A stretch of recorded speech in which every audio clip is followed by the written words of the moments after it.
Mm-hmm.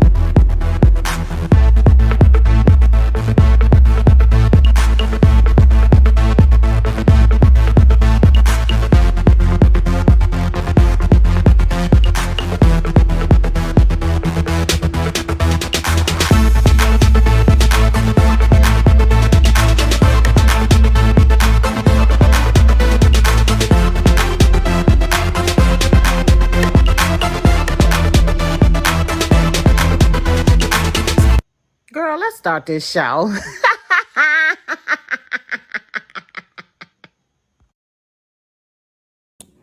What's up, my Curbsters? We are live. Is this thing on? Is this thing on? You heard me? Woo child. All right. So you know we got a fun-filled day today. It seems like it's always some stuff going on. So make sure you tag your favorite somebodies and let them know that we are live and in full effect. Shout out to my YouTubers. Thanks for joining in on YouTube. There are people that are coming up from over from TikTok as well. So thank y'all for that as well. And don't forget, my Curbsters in the Facebook group. Don't forget to tag your favorite somebodies and tell them we live. We live. Okay.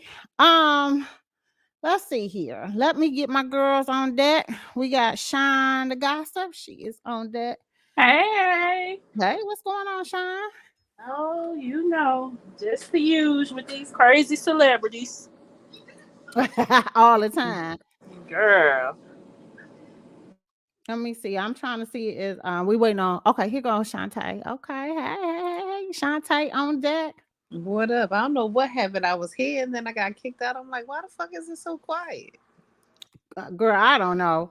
I that's why I'll be trying to see about going live a little bit early sometimes because just to test out everything because it'll be good until it's not. You know what I'm saying? Shit. Yeah, I know. It's always like that. Always like that.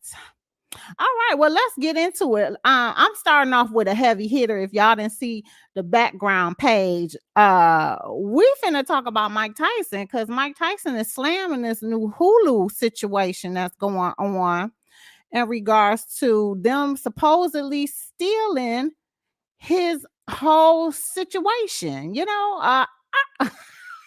What the hell is Mike going say they on? ain't gave him no coin, which I find odd to be doing somebody's life story, and you didn't pull them in. He's still alive and well. What's the problemo?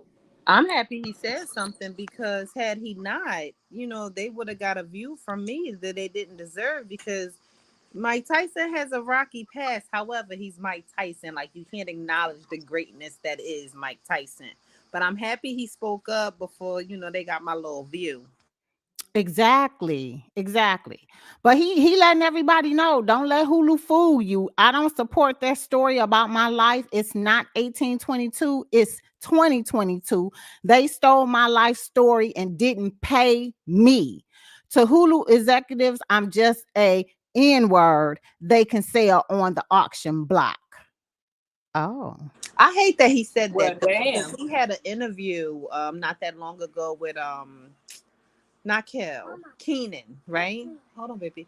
With Keenan, where Mike Tyson kept referring to himself as a nigga, nigga, nigga, and Keenan's like, nah, you a king, like don't do that. So like he throws around that word and he almost demeans himself, which is frustrating sometimes because like the whole world like understands Mike Tyson as being one of the greatest. And to hear him say that is kind of disheartening. And to hear somebody from a younger generation, because Keenan is definitely a younger generation than him, say, nah, I don't look at you as a nigga. I look at you as a king during that interview. Like, I almost cried. Yeah, that was real dope. And he said, they was like, man, you could talk to him like that. And he was like, well, that's my big brother. He was like, we got a relationship. So it's only fair for me to be able to tell him, the truth about how I feel about it. Like I literally don't see him as that. So that was cool. That was pretty cool. Pretty cool. So well, I don't know if y'all saw I'm gonna tell y'all I was watching something on Hulu because I was just I I just canceled my subscription because don't shit be on Hulu. So I don't know whoever be watching Hulu with the regular stuff. Like I'll be looking for movies and stuff like that. I'm not talking about for those who have Hulu and they're watching the episodes and stuff like that on TV. Like you get the TV episodes, but they don't be having nothing else on there anyway besides that. But I saw a snippet of it and I was like, because at first I had to do a double take because he's supposed to be doing one with Jamie Foxx, right? If I'm not Yeah, she's mistaken. supposed to be, but this guy, I don't know who that dude is. I've seen him in a few things, but I don't know his name offhand. And Jamie Yeah. Foxx has been very quiet lately, like too quiet for my liking. Really? Why? Because he got a new movie coming out with Snoop, and I've been seeing him do bits and pieces about talking about it. Yeah, but like usually when Snoop do something, his advertisement for it is like everybody knows, and I just don't feel like they're marketing it. I don't know. I just feel like he just been really quiet for a really long time. Yeah. Well, it could be because I I mean, mean, no if music, no nothing. yeah, that is sort of strange. He been quiet since his TV show got canceled on Netflix after one season. Ooh, what TV show? I didn't even know he had one. See, when I'm talking about some of the parents, I forgot the name of it. I watched a couple episodes. It was stupid as hell, but Oh, See, and that's weird. damn. Like that's not like a Jamie Foxx thing. Like, like stupid coming from Jamie Foxx is normally a great thing, right? Because Right. like he's a comedian. But like, I don't know. I didn't even know he had a show that was canceled after a season. Yeah, that's kind it of was kind crazy. of like a sitcom type of show. Oh, sorry, it was a sitcom show. His daughter mother passed away, and she wound up coming from California to Atlanta to live with him. And hijinks ensued with him used to being a bachelor single guy, and now he has this daughter living with him. I mean, it didn't keep my attention because I didn't even finish the whole season, so I see why I got canceled. Well, Interesting. damn. There's that. Okay. So I guess Let me maybe look he up the wasn't name of it in quiet. case. I Look, just missed the I look up the advertisement. name. We got to be thorough here, so I look up the name in case y'all want to go look it up. Yeah, It's look it up on right quick. Netflix. Yeah, look it up right quick. Oh, while she's looking it up, we're gonna get into the next hot topic because this one is a doozy. Let's start off with this whole Blueface Chrisean fighterization and then him having a baby on the way. Like, what the fuck is going on? Let's start off with this baby stuff, okay? Girl, Because boo. I feel like you got to talk about them together because now it's yeah, like I'm thinking in the back of my head, like, did she whip his ass because of the baby? But then it was his second kid with this baby mom, correct? But she's right. been knowing about the baby, I so mean, I don't know. I know, but it's first of all, it's very hard being in a position, being in a relationship with a man who has someone pregnant,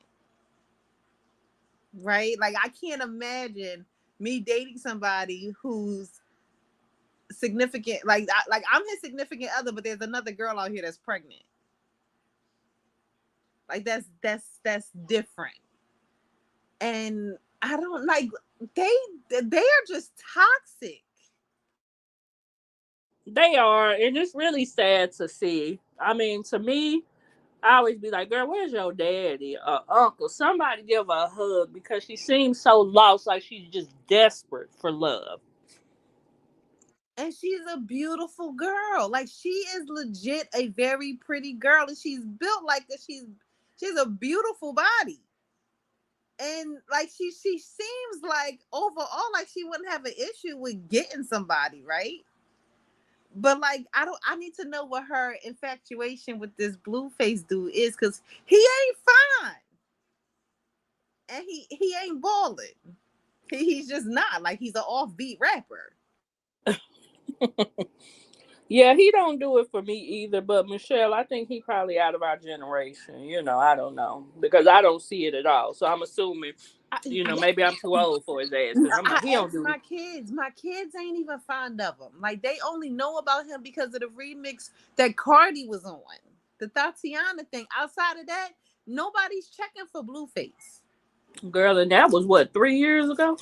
I listen. However long ago it was, I just don't understand the level of toxicity that exists between them. Like I thought the Kardashians was bad, but this is like, what the fuck? It's really out of control. It's actually sad to see. Like he was. I guess I don't know if this was on live or he released a video or she released a video, but girl, she was over here acting like she was doing fellatio on his big toe. I was like, oh hell no, Wow, wow. And it's a shame oh because it's hell no. like, where are the older women that are in her circle? I like she's on that reality show, right? So it's like, where are the executive producers that can see the daughter in her to Girl, try to that's like? Natalie. Natalie is the executive producer. She ain't finna do shit. Well, I mean, I'm not saying her per se. I'm just saying like the older women that, because Chrisean has some type of sense because she's able to come to a table and sign these deals for these TV shows and these modeling gigs. So her agent, her manager, whoever the fuck ever it is, where is these group of elders wrapping their arms around this girl to tell her she better than this? Like I'm at a point where it's like, fuck Blueface, right? Because Blueface, I've seen the trash that he is. There's no denying that man is all levels of trash. The way he treated his mom, his sister. I mean, he's a mess. Yeah, that's true. And he need to That's go to true. the deepest parts of hell and gasoline draws because you just do too much and you ain't all that. Like you just not. Well, you guys, I was watching something. I can't remember what it was on. But they were interviewing her, and she talks about abuse within the household, how her mom used to get abused and beat up by her. I don't know if it was her dad or stepdad or somebody, but she used to see her mom get beat up a lot. So, and which it doesn't surprise me because of the way that she has had this, tumultuous relationship with Blueface and how they keep going at it as well. And so she was giving some background information on her upbringing and her household. So it looks like it runs in the family, and she just hasn't broken the chains in regards to it. Yeah, and I know she was homeless for a while. Oh, was she? I didn't know that. Yeah, I do remember like reading something about her being homeless for a little bit. But it's just like it's frustrating watching them. Like somebody needs to not put anything them on social media because it's not, there's nothing cute. It's like it's not even funny at this point. It's Yeah. really Like not. it's I feel sad concerning, for her. it's scary, Hmm. it's very sad. Like, yeah, it's like, what the fuck? And then like for him to degrade her further, right? By saying like, what is it going to take for you to leave me alone? I'll give you 100K, right? Like you that dude. Hmm. Like it's weird. It's like you don't want her, but you do want her. Hmm. Like Yeah. leave What her what is it that alone. he can't let her go? You know. Well, she can't let him go either. Like the tattoo, the tooth, the everything. Yeah. Like what the hell? Yeah. She's doing everything she can to try to prove her love. Getting tattoos, getting them on her tooth, sucking his toe, anything And he she's wants. young. Like she's not Hmm. that much older than my oldest daughter. That's crazy. That's crazy. Well, some of the girls in on the curve said he must have licked her butt and turned her out. Or she licked his and turned him out. One or the Right. other. A lot of people now do not respect the older women and their opinions. They don't. They are very disrespectful. Very. Hey, Car Hey, Trouble T. Hey, yeah, they're very disrespectful, and it's like most of them don't like to take like guidance from older people. And you got to remember now, the older ones, is just maybe a few years older than the kids. Yeah, that's That's true. But I true feel too. like that is true. But if you got a hand in controlling a bag, that tends to help because the younger generation is all about instant gratification and money, money, money, money, money. If somebody would sit her down at least and tell her the type of doors and opportunities that would open for her, far beyond the ghetto shit. Because right now, the ghetto shit might look good in your 20s. I mean, even Cardi B has calmed down. Cardi B is still true to who Cardi B is, but you can see some level of maturity in her. Like the only time Cardi B really snaps now is when you talk about her fucking kids. Before, Cardi B would snap about any and every fucking thing. Yeah, that's true. That's absolutely true. And that whole thing with that.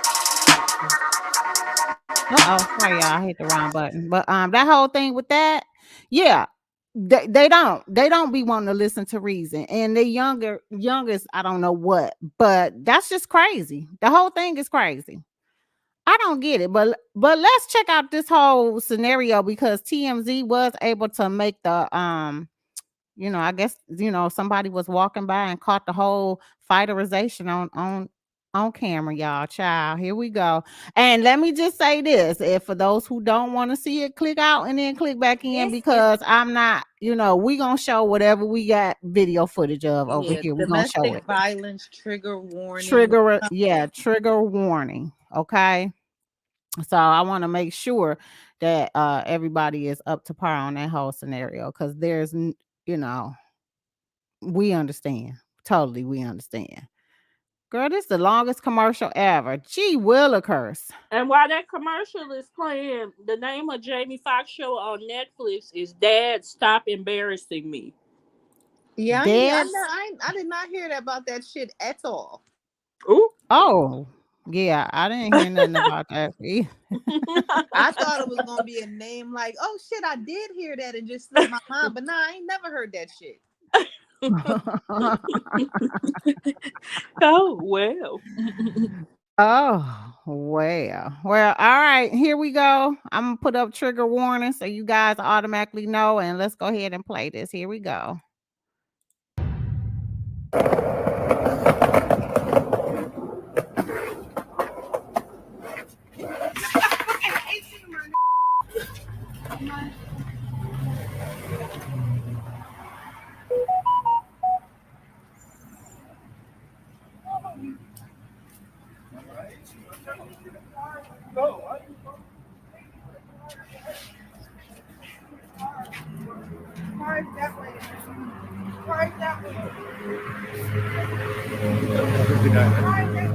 What? I know, bro. You all right, dude?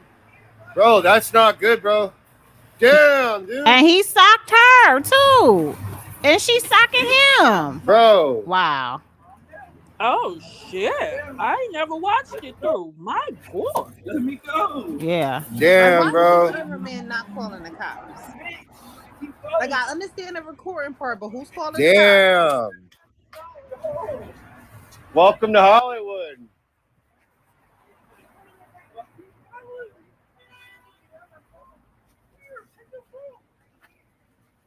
Yeah, that's absolutely crazy. Oh shit. Now they in the streets. Oh jeez. That was bad. And my thing is, homeboy see both of them fighting. Like he not breaking it up, but he gonna follow them and keep getting this footage. That was bad. Like you don't even hear him whispering, like, "Yo, call the cops because this is not good right here." But I want to make sure don't nobody pull out a weapon or something. Like it's retarded. Look, and look, everybody pulled out their cameras videotaping. Nobody is calling for the police. Damn. Or even trying to intervene. Like that's a man. Yo, you guys just dropped the phone. Oh my God. Yeah. Look, he's trying to. He's stepping into it. Yo, why are you hitting that man?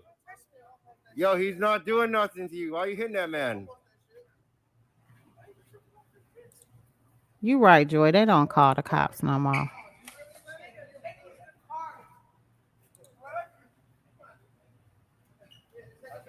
I'm just happy to have seen somebody step in. Shit.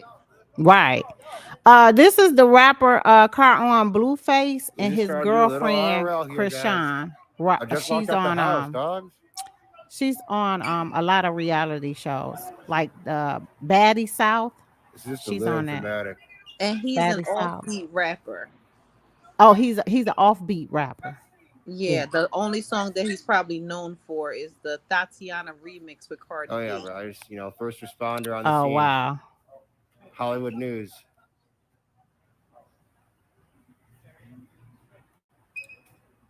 He said people ain't breaking it up. That's how people get killed. But yeah, call the cops.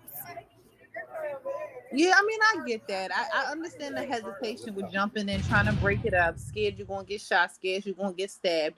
But call somebody who can try to defuse it. Like, if he hit her hard enough and she hit the cement, then what? Or if Yeah. she get mad enough and he pull a switchblade out the back of her pants and stab him, then what? Like, Yeah, that was definitely brutal. I had not watched that through because I don't like watching stuff like that, honestly. It doesn't trigger me, but I just, I'd be like, oh, hell no. But, I mean, that girl, I don't know. I just wish they would leave each other alone. That's too much. Yeah, that was a bit much from what I was anticipating it was going to be. Right, right. Yeah. It was, she, damn. yeah, she definitely needs to move on because there's a few things that he has shown. One thing that he has absolutely shown is that he's never going to respect her the way she probably wants to respect, because you can tell that by his history, well, how he treated his blood family, even how he treated he, I think he kicked out his baby mom with the baby Yeah, before I Mhm. because remember he was hearing that mad. You know some what I mean? time So ago. if he will do that to people like that, he will never in life respect you. Yeah. Right. And then, her having such a traumatic life. I Ay, mean, ay, that shit ay. is normal to her. If she grew up that way, that's normal. Sharon, we talking about Blueface and Chrisean and their domestic violence situation. Yeah, we Um, just watched the 3-minute video. Child. that look, both of them should have walked away. She shouldn't have kept following behind him, and he shouldn't have been socking her like she was some damn man. But then again, I'm honestly teaching my kids that if somebody hits you, hit their ass back. I don't care who they are. Yeah. And they're boys. I'm sorry, but you're not going to be getting abused just because she's a woman. Child, that is Oh, something. That's something. Well, I mean, as far as we know, they still together. Nothing has right. changed as far as that goes. So yeah, I guess we'll just have it seemed like they in the news like every damn week, y'all, just to be honest, like for real. Bullshit. Yeah. Well, let's get on out of that whole scenario because that was a little, Well, no, kind hold of. on. The man Oh, had a baby. yeah, we talked about that. I Homeboy had know, the but baby. it's still. I guess I just don't understand. Like, he's with her. That means that while they were together, he had to have stepped out, right? Well, he be saying, like, the Mhm. last time they broke up, not before this fight, but the time before that, he was saying that they were never together and she broke some type of agreement that they have. And that's why he was leaving her alone. Of course, she was right back, but I'm just saying that he be saying that they're not together. You're talking about Jaden, Alexis, or Krishan? Blueface and For Chrisean. Sean. Oh, okay, Krishan. Okay, but I mean, Right, Sharon. 9 months ago they was tight. They was together. I don't know. I have never seen them be off. Like they This is only this off is for my 2 hours. confusion. This is my No, confusion. I'm just telling you what he said. If you look it up, because I just Googled Uh-huh. Blueface and Chrisean. Okay. Blueface tells Chrisean she's not reliable enough to be with him. Um he go around, he tell the reporters that they're not together. I Mm-hmm. think that it's also like, what does this man do to these women? Because this Jaden Alexis person, like, what type of woman do you have to be to know he's in this type of relationship with Krishan and still Right. be sleeping with him, knowing Krishan will beat your fucking ass? Yeah, that's what Car on just said. She throws a good punch, but yeah, she's a heavy hitter, Car on, especially on that reality show. Like, what type of person are you to think that this man is worthy of sleeping with getting pregnant by again while he's in a relationship that you clearly see is abusive. And like what, like, and you had to have seen if she's not the same person. Like, I hope this ain't the same person that he put out of the house with their child. Right. And those are his initials right there on her hand. JP. Those are his initials. Ay, ay, ay. Yeah, y'all right. He shouldn't be passing licks. And I agree with Sean. Like nowadays, you have to tell, especially you got sons, you got sons, like literally, because we teach our sons not to fight women. But I'm not Right. gonna let my son get beat up by no broad either. I'm gonna tell you that. Like you can only go Right. so far before my son smack the shit out of your ass and lay you out. Oh no, 'Cause I agree. I'm not yeah. with this. The level of toxicity that exists in this entire dynamic, everyone Mhm. involved, is ridiculous. Right. So yeah, you got to defend yourself. I agree with that. She is so out of control with being okay with violence, like Tommy on Love and Hip Hop. Yep. And Tommy was an alcoholic. I hope Chrisean gets real help. Yeah, that's right. Tommy was an alcoholic, you guys. Yeah, as far as I know, she hasn't had any fights, but she did have some incidents since being back out too. But yeah, I hope she gets some help on that. You either, yeah, because that's crazy. I don't get it. I don't get it, Sharon. AKA Sharon. Yeah. Okay, It's well, I don't know how that's gonna go. Good luck to all three of y'all. Cause You mean girl. four? They got a baby now. It's They four. already, I mean, the Jade and Alexis, I think you were saying, Michelle, that that's her second child by Yeah, him. I believe. Let me go Google it. I believe so. yeah, and that's what it said on here. It said, Oh, "Congrats, okay. Blueface and Jade and Alexis welcome their baby. Welcome a baby girl. This is also their second child together." And how many Yeah. kids does he have in total? Because if he only has 2 kids now, that means this is the same woman that he put out with their child. Yeah, that's her Mm-hmm. because he only got that one child, I believe. Mm-hmm. Wow. So Or okay, so she's already been disrespected by him, and with their child that they share, and he gave zero fucks when he put them out. Yeah, he didn't care. I mean, look at her. They say you can judge a man by the way he treats his mama. Oh, That yeah. applies in this situation. Mm-hmm. They said he has Blueface has this child that he just had. He has a 5-year-old son. Oh, let me share the article because I pulled it up too. He has a 5-year-old son, and I'm assuming that's the one that he shares with Alexis as With well. Jaden So like this that, is yeah. his So 5-year son. he put the mother, he put her Mm-hmm. and her son out over some argument that they had. And if I'm not mistaken, the argument was actually about him having another woman in the house. And it probably wasn't no Mm-hmm. damn I Krishan. was getting ready to say that's exactly who it probably was. Because Mm-hmm. then you seen for the footage of Krishan looked like she was whipping his mother's ass. Well, you Yeah, know, that Krishan whipped his mother and sister's ass. Oh, yeah. God, this is Well, whew. this is what they say about Alexa's relationship with Blueface. Although the duo first met in high school and shared 2 kids, they are no longer together. In 2020, Jaden trended on social media after she destroyed the rapper's car and property when she caught him cheating on her with another woman. In 2021, when Porter was once again linked to another woman, Alexis posted a video of the two of them, implying that they were still dating. The video has now been deleted. Although Alexis has not posted any pictures of the rapper in a long time, she frequently shares photos featuring her son. Oh my God. Yeah, That oh my that God. I mean, in a way, I don't get this. Don't get me wrong, but that young love is something else. Yeah, And it's you need crazy. guidance when you fall in love like that. You really do need somebody to come in and snatch your ass up and be like, "Girl, wake up!" Wake the hell up, right? Right. Yeah, y'all right. The girl is too young for them. All of them is too young to be going through this. Car on says, I so miss hearing your voices, ladies. Feels like I'm on the curb. Oh, yes, Yes. exactly. Hey, girl. Hey. Disrespected. Yeah, multiple times. She been disrespected multiple times. And yep, that was the mother and the sister. Chrisean was beating up both of them. Beating up And both Joy of them. was asking when did him and Chrisean start. I don't know, Joy. I was Let trying me to see look if that this up while article we says. was talking. I couldn't tell. Let me see if the article says anything. I don't think so.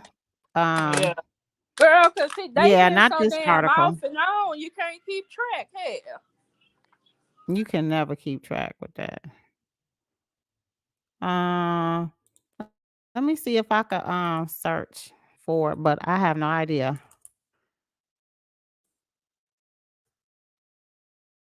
Oh, they have it on here. How long have they been together? Um, I don't know because they're gonna tell me why they broke up. We know why they broke up. Let's see what this article says, and I'll share it this as well because I don't know. I think they're going to end up telling me some Maybe other look stuff. up when they first got together. Well, this is what pops up when it comes up when I did the first got together and how long they been together. So this one says they're on again, off again. Relationship appears to have run its course.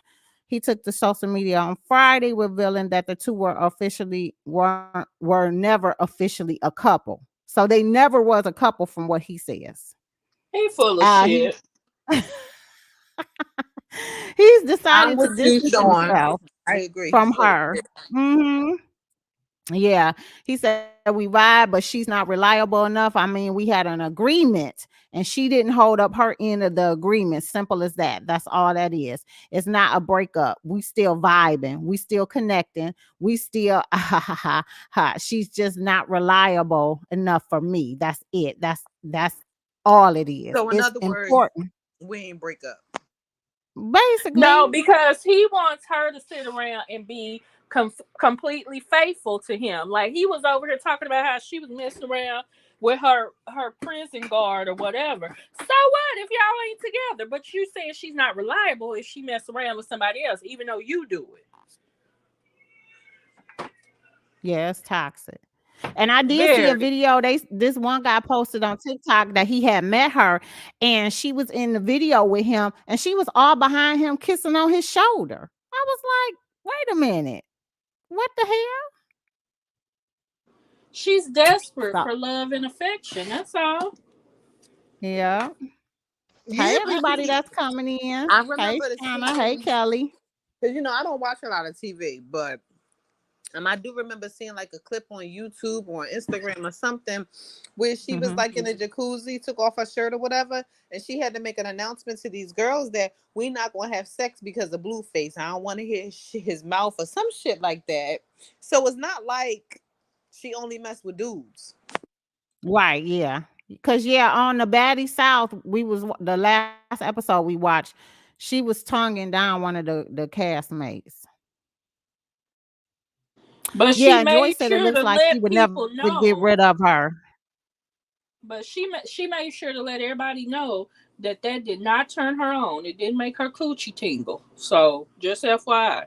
Oh, girl, bye. Girl, bye.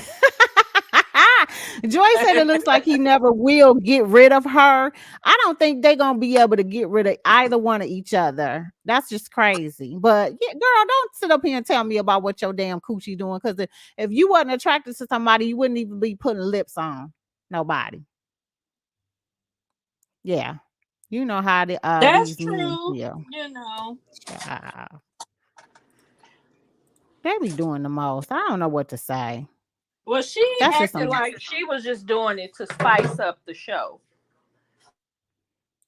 And I gather that because they do a lot of things for reality TV. I get that, but I don't give a fuck what you tell me. I ain't kissing on nobody else, no broad, if I ain't attracted to That's no what I was broad. going to say. I'm not messing with nobody I wouldn't mess with. Like, what the fuck? Right. Like, that's crazy. I ain't doing that shit just for no fucking ratings either. Fuck out of here. Oh, child, they need to get themselves together. Let's go to another couple that need to get their motherfucking life. Okay, we just gonna put all their asses on blast because this shit right here this shit right here is really ridiculous. So I don't know if y'all heard about Khloe Kardashian supposed to be having this damn baby, and I know Shantae about to be like, who cares? But maybe somebody out there in Kardashian trash land wants to know that they're welcoming a new baby via surrogate. But didn't First he of all, just get caught with another woman? he Like, did, and he was shown holding hands with some chick in some other state again. Like, this wasn't even 2 weeks ago, right? Yeah, this wasn't that long ago. You're right. Well, they're not Yeah. together. They haven't been together in a long while. Don't you dare sit here and But tell me that this is for the sake of her kids having the same fucking father. no, I was she gonna was tell that. saying, I was saying that.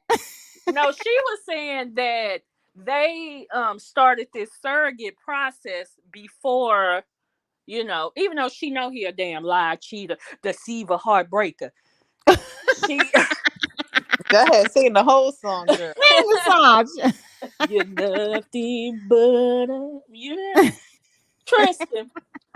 But they were saying she started this surrogate process before the latest cheating episode came out. Okay, but what about the cheating episode before that? And the Well, one she before was trying that? to straighten it out, Michelle. And the one before damn. that? And the one before that? Oh, well. Like, come on now. Like, he is a habitual cheater. So there has never been a long enough stretch of time where y'all should have been considering bringing another child into the toxicity that exists between this man. And like, he ain't shit. Girl, he ain't shit. And they have never had enough time where he didn't get caught with another broad that they should have even had that, like, let's sit down at the table and let's have a conversation about having another baby. Like, what? He just cheated on you 3 months ago, sis.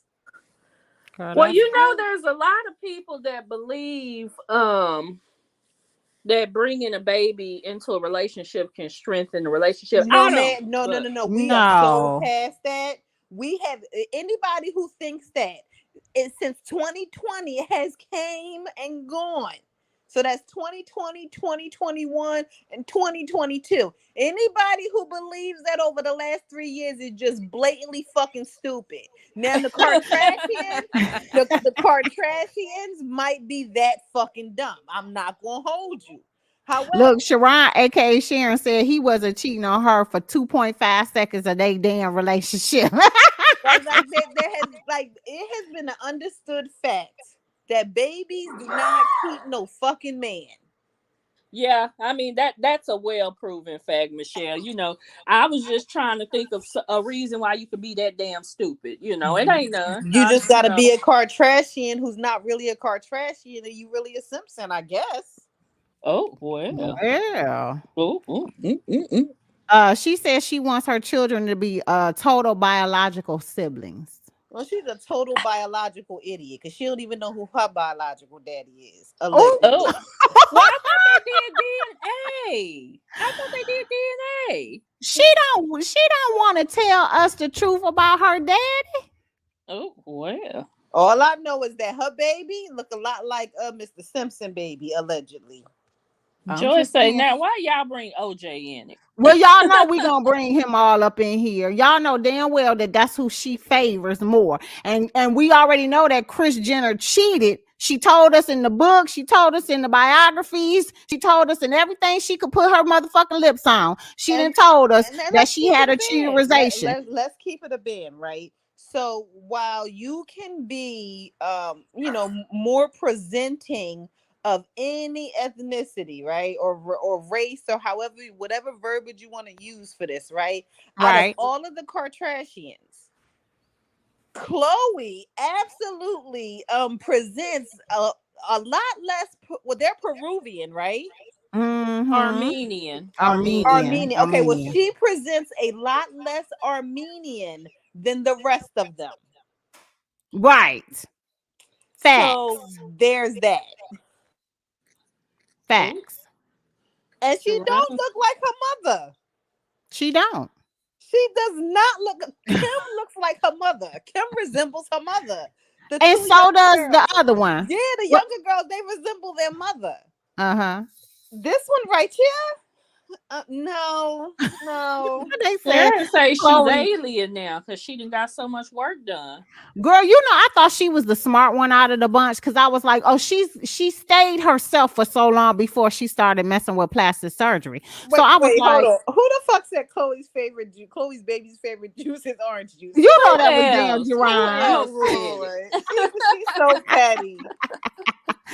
But I was like so rooting for Khloe because for a long time her sisters and them had, well, even the other one. I don't really think the other one, Miss Au Natural, that's what I call her. She hasn't been. Courtney. Yeah, Courtney ain't Who's never really did natural? nothing to her body. Courtney.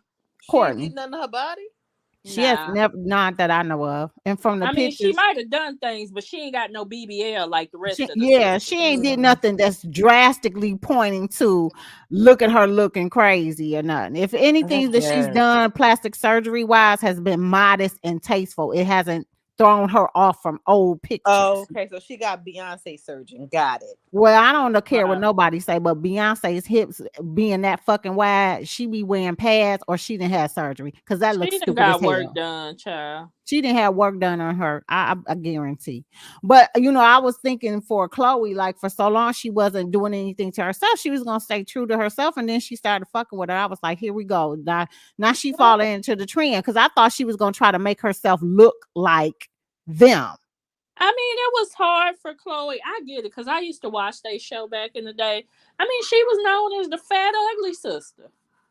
Yeah, that's true. And she was married to what's his face? What the fuck is his name? Lamar Odom. Lamar. Right. Yeah. And she did go through a spill with that. So yeah, but I never thought she was the ugly sister. Me I either, just but thought you that I she didn't had a either. different daddy. Yeah. know. She said that's because y'all kept saying she looked like OJ. She had to change it up. And she still look like him. She's big bone. Yeah. Sharon, aka Sharon, said she's big bone like OJ. Ooh, Oh God. Sharon. Hush now. That's why the girl that went over there and got this damn surgery. Lord. Lord. Yeah, I Khloe, think a lot of people did have a nice level of respect for Khloe too, because I think but at one point she was very vocal about her body image issues, which a lot of people were she able to was. relate to. But then when she She started used getting to the be work the done, favorite. yeah, but then when Everybody she likes started her getting the because work she was done, down to earth. right? But then And when she started getting the work done, it was like, well, damn, sis, we thought you was about to be our spokesperson, just like we thought Jada was gonna be the spokesperson for fake alopecia. oh, well, the shade. But they had another Yeah, baby introduced by surrogacy, and here we are. Now she got, oh goodness, she got 2 kids by a man that's a serial adulterer. Yeah, you know. Oh, She better stop. She gonna get the monkeypox. well. Yeah, she really I really think in some ways Khloe, from what I used to see on the show, she really does want to settle down and have a family. But the Kardashians, they terrible at picking men. and Are they I don't terrible know at why picking men, or are anybody they would want. terrible at being women? But Ooh, even with that, y'all, they terrible. Now they're not only terrible at picking the men, but they terrible in relationships because it seems like whatever man they get ends up falling in the damn curse of the Kardashians. Yeah, that's Like what the I'm fuck. yeah. Yeah, it's weird. It is like it's a curse. Like if you deal with one of them. Yeah. Yeah. Look, Jerron called him Lamar Powderhead Odom. Ooh. Oh Lord. That's why she had a lot of surgery and had to be skinty. Oh, okay. She I thought ain't Khloe. never been skinty. Who, now she Khloe? is. She's Now skinny she as a is. She look damn anorexic, rail. and she got the bobblehead effect.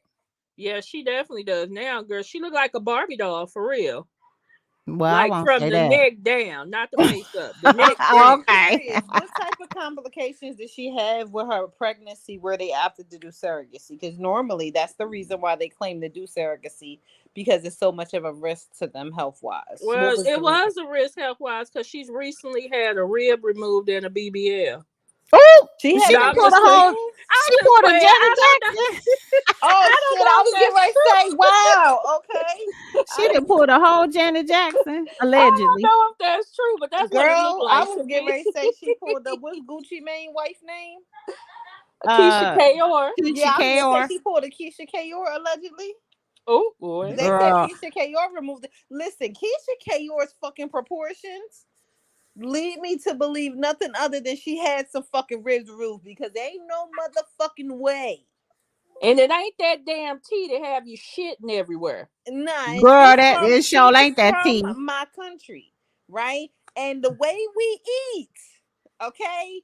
Nah, she looked like she had some ribs removed. Cause ain't no motherfucking way you can be built the way Keisha Kayor is. All her clothes got to be custom. Mm-mm.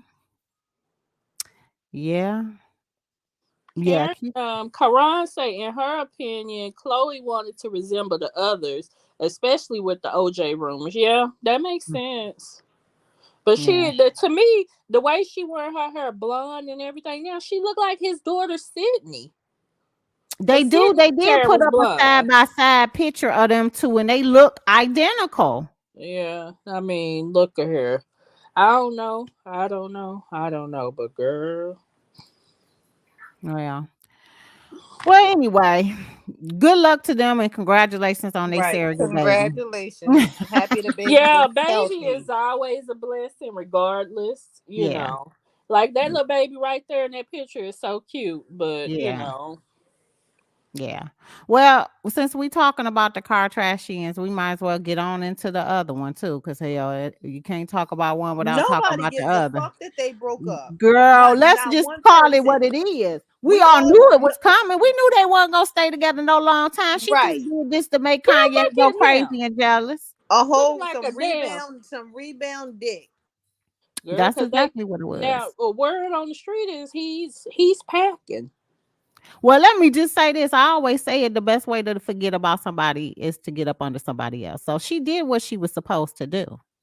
Yeah, I mean he was totally a rebound dude. So I knew it was a rebound because they were moving super fast. Like she had him around the kids and everything, which I didn't find, the best considering she wasn't even divorced from Kanye. But And they still ain't divorced yet. Is the divorce oh, final? they ain't. I thought that I somebody mean, Did had it? listen, declared legally The single. way Kanye was going hard about this Let me man see. being around the kids, I knew that this wasn't going to last just behind that because if it was a respected relationship, because Kanye is not stupid. He might act stupid and we might not understand 99.9999999% of the shit that he say and do, but Mm-hmm. he's not a dummy.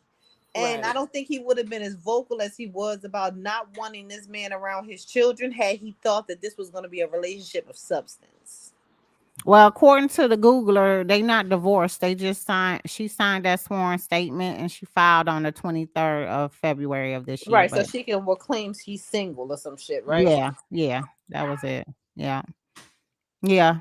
She's going to hear this episode and dye her hair red now. Well, Listen, she was already in her feelings because when one of her kids was on a iPad playing Roblox or whatever the hell the game is called. The Oh yeah, advertisement for her sex tape came up. What she think this going to do? This going to be a pop up ad on the next game her kids play. everything, everything. uh, And Jerron Jerron, said, "Next case." next case. Jerron, Well, we don't make the news, but we just report what's out there now. yeah. So, she happens to be in the news today. And y'all Yeah. already know I don't never bring up them Kardashians on no fucking live. Y'all already know that. This is the first time I think I ever talked about them, right? Besides with the Kanye. It was always Kanye, right? Yeah, it was more Yeah. so about Kanye, not less Mm-hmm. about the Kardashians kind of get thrown in the shit because they're guilty by association, not Mm-hmm. because it's really about them. Yeah. Right. Well, best of luck, Kim. You and Kanye need to straighten out your relationship. Yeah. Oh If fuck if y'all, there's something to straighten out, to be honest, he don't need to go back with her either. Kim, You don't think he needs to go back with Kim, Kim? No, Kim, I don't. I don't. Kim Kardashian, disrespectfully, fuck you. Okay, Ooh. Exactly. leave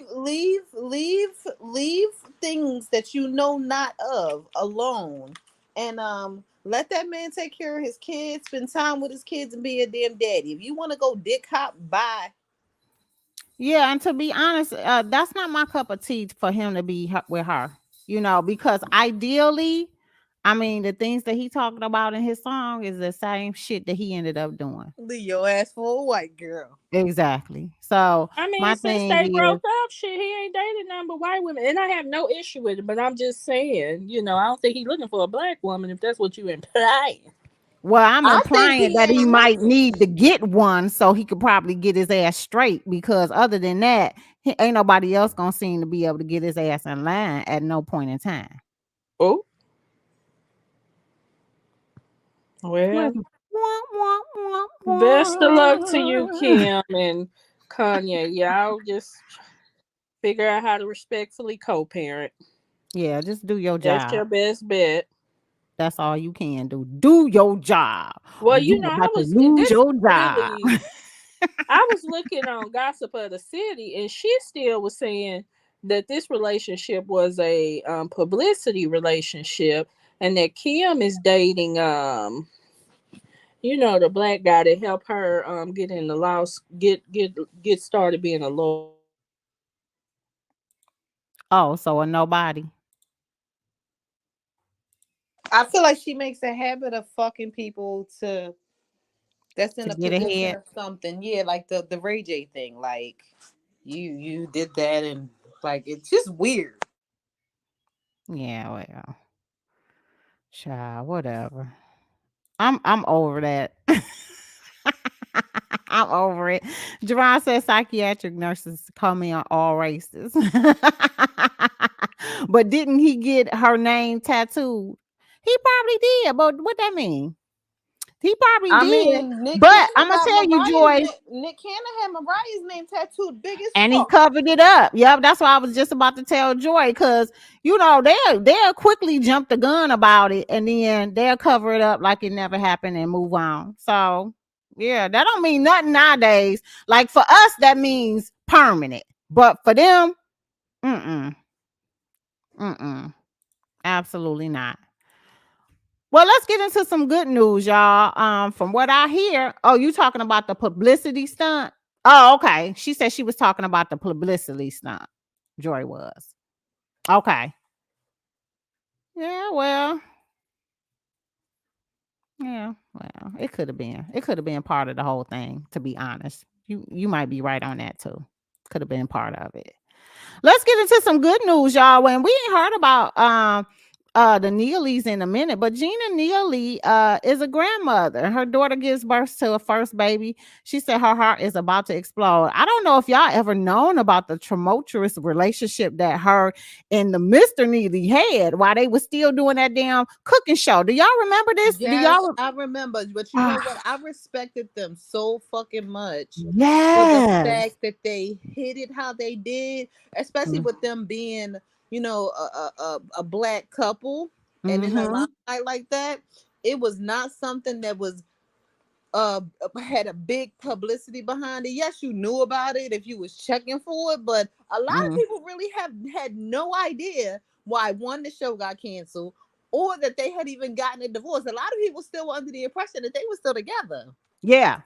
And we all did. I thought for the longest that they were still together until she came out, I think, on the Wendy show and said that that was all just to keep up with the thing because they had an agreement with the show. You said you knew something was off, Joy. How? I don't know how you could. I didn't see it. I'm gonna say I didn't see it honestly. They said that the former Food Network star daughter Spencer Lee Neely gave birth to her first child and a son named Noah. Neely revealed on Instagram Tuesday Noah is here, 6 pounds 4 ounces.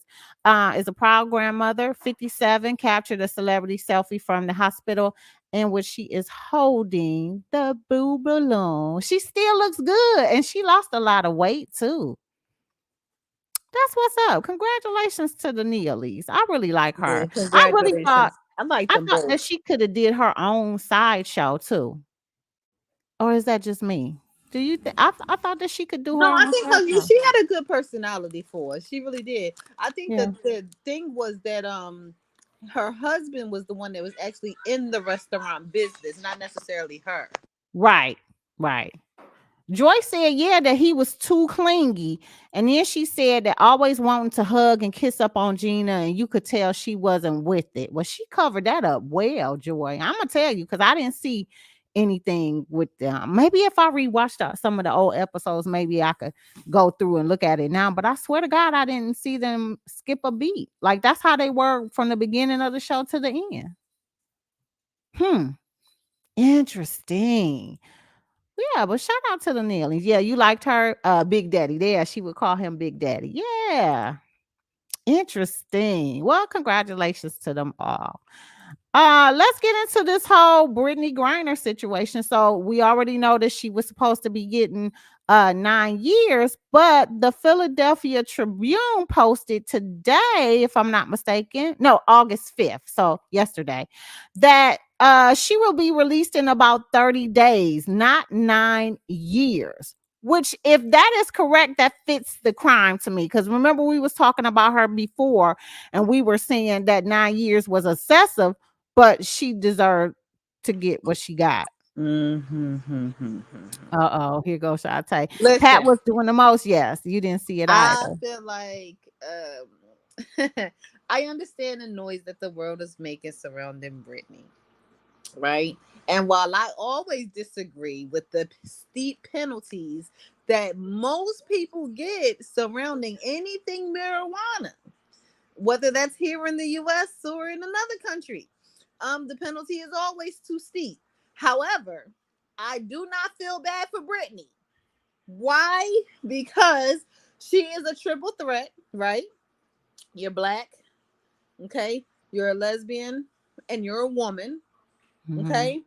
Furthermore, this was not your first time going to Russia. It was not your second time. It was not your third time. It was not your friend. You have been traveling back and forth to Russia for years. 4 years, yeah. Years, okay? And you knew better. Like, you knew what you were doing. I don't know if you thought you was exempt or what, but I'm not gonna sit here and because if it was me, right, she would be sleeping real good in her bed if I was in a jail in Russia. Okay, let's be clear. Yeah. Furthermore, there are so many people that are here in jail of all races and all, backgrounds and all that stuff that are in jail. Some of them doing life sentences for marijuana. I'm not going to make more noise about you because you chose to go to Russia. No, Russia don't like us and hasn't liked us for as long as I've been alive. Okay, let's be clear. I'm not making that much noise for you, and we ain't making that much noise for the people that's here in jail for marijuana. Sorry, not sorry.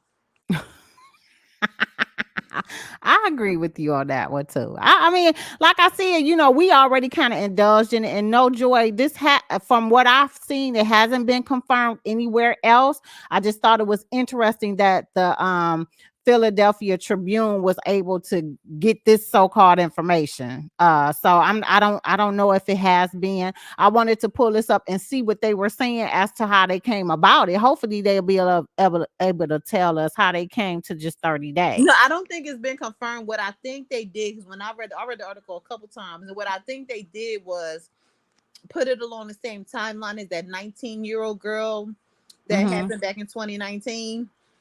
And her being sentenced fairly similarly, but they can't negotiate, I guess, like prisoner exchange or whatever the process is until a conviction and sentencing happens. So no, it has not been confirmed, but they're saying if we do the same guidelines as the young lady that this happened to in 2019, this is what we should expect. Okay. All right. So they're trying to, connect it to a situation that happened prior to, and they think that it would be the same scenario in the same But I lesser want the record charge. to reflect the guy in June who had medical marijuana got sentenced to 14 years, and he was a white man. Well, And that's he's American, disappointing. and ain't nobody saying shit about him. So there's that. There's that. Interesting. Well, okay. Well, I guess we'll just keep tuned into the whole thing because that was really the scenario of what Shantae broke down. That's what from what I was skimming through with the article, that's what they were saying. They were giving their personal opinion on why they believe it would be the 30 days instead of the 9 years. But this has not been confirmed, and we're just gonna have to keep a lookout for this whole thing.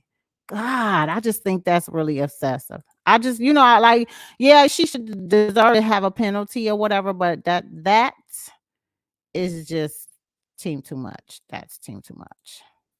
No, Ooh, it seems too child. much. It's her being in Russia, knowing they laws. Yeah, I will agree. Like if you've been there for forever, why would you not, you know what I'm saying? Why would you not take precautionary measures like you can't get caught? Like why would you not? That's crazy. You know how they Here's are. the kicker. The kicker for me is that had she checked that shit in her luggage, this wouldn't be a thing. But because she wanted to bring it in on her carry-on, this is why we where we at. Why the fuck she ain't check it? Yeah, I don't know, girl. I don't know. And then I don't know. I was gonna say if she was at home and maybe somebody else packed her bag for her or something, maybe that could have been the whole scenario. Like maybe she just assumed. What she say? I don't know. The stakes are different between the US and Russia. Yeah. I don't give me the line about that. It's a whole situation, Sharon, aka Sharon. It's a whole situation. Well, I mean, we'll just have to stay tuned into the whole thing. I don't think it's over. We'll see what ends up happening to her. Let's get into this juicy topic. Now, this one's gonna take us some time, you guys. So before I even pull this up, if you're on YouTube, if you don't mind, can you please like and share the YouTube link and stuff so we can get some more viewers in. Plus, we will be able to get into the algorithm of YouTube as well.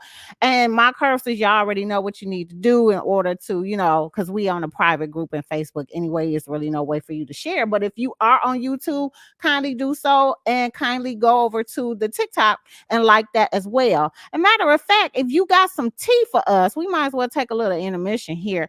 Go ahead and send that tea to us too. How about that? What's up, my Curbsters? What's tea? This is your girl Sixx, and I'm coming to you live. We want to know what the tea is, but I ain't want to gossip, so you ain't heard it from me. But if you got some tea and you want to spill it, then go ahead and drop us an email at sixwordonthecurve@outlook.com. Why? You wonder why? What? Because, bitch, we nosy. We want to know the school. We want to be able to come out with some stuff about these celebrities, too. We want the tea. You know we are always messy and petty and extra. So hit your girl Sixx up and give us all the tea that you know, and we'll be able to share it on our lives as well, because we want breaking news. And I'm coming to be petty. You heard? That's right, you guys. You got some tea for us. You can email it to Sixx's Word on the Curve. That's S as in Sam, IXXWOTC @outlook.com, and put in the subject line, what's tea. Okay. And we'll be able to get whatever that information is on there as well. Okay. All right, let's get into this one. This topic, y'all, is going to take us a minute to get through. And if you want some juiciness, be ready for it. We finna talk about Neyo and Crystal, but I want to get into this other post that Shantae posted on the curb, honey, by this chick named Sydney Tillman. Posted a dear letter to Crystal.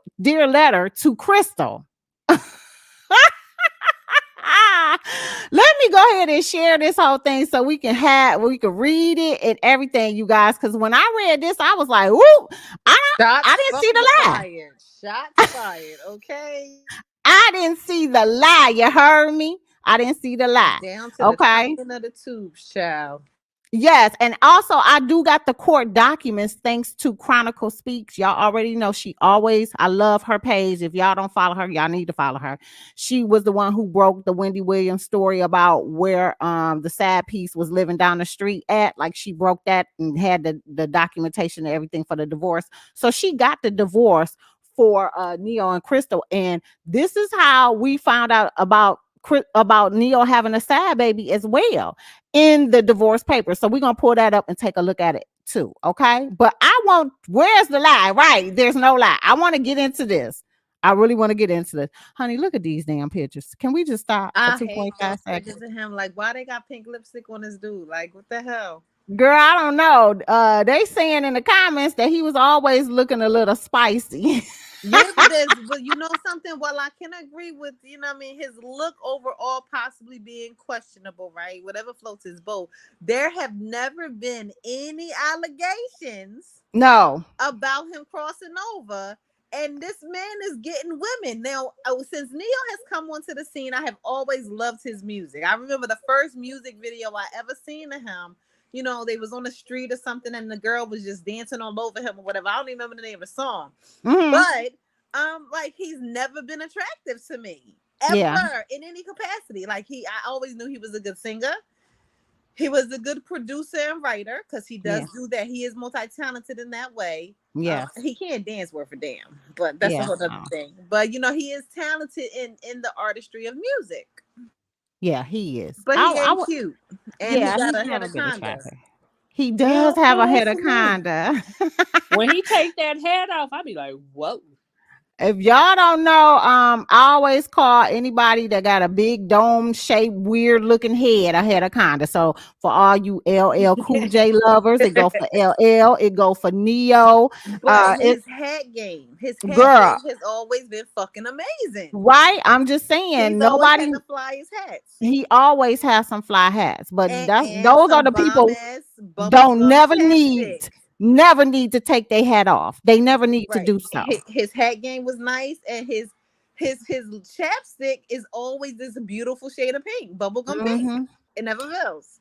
Jerron, we talking about LL. Okay. I don't care what you say. You and Sharon, aka Sharon, to the left, okay, because he is part of the head of conda Did he game. write that song? Neyo wrote to the left for Beyonce. Yes. Yes, he did. Okay. He did. Yeah. Okay. That was a good segue. I'm like, of all songs, you say that when Neyo wrote that shit. Exactly. So everybody is aware of the post that Crystal posted on her Instagram page about her divorcing, and I'm just gonna give you a rendition because I'm not gonna read this whole thing. Y'all, I'm pretty sure y'all seen it. But basically, she said it's been 8 years of lies and deception, and that she has been knowing that her husband has been out here sleeping with women that he paid to sleep with him. So basically, she was saying innuendo like a prostitute.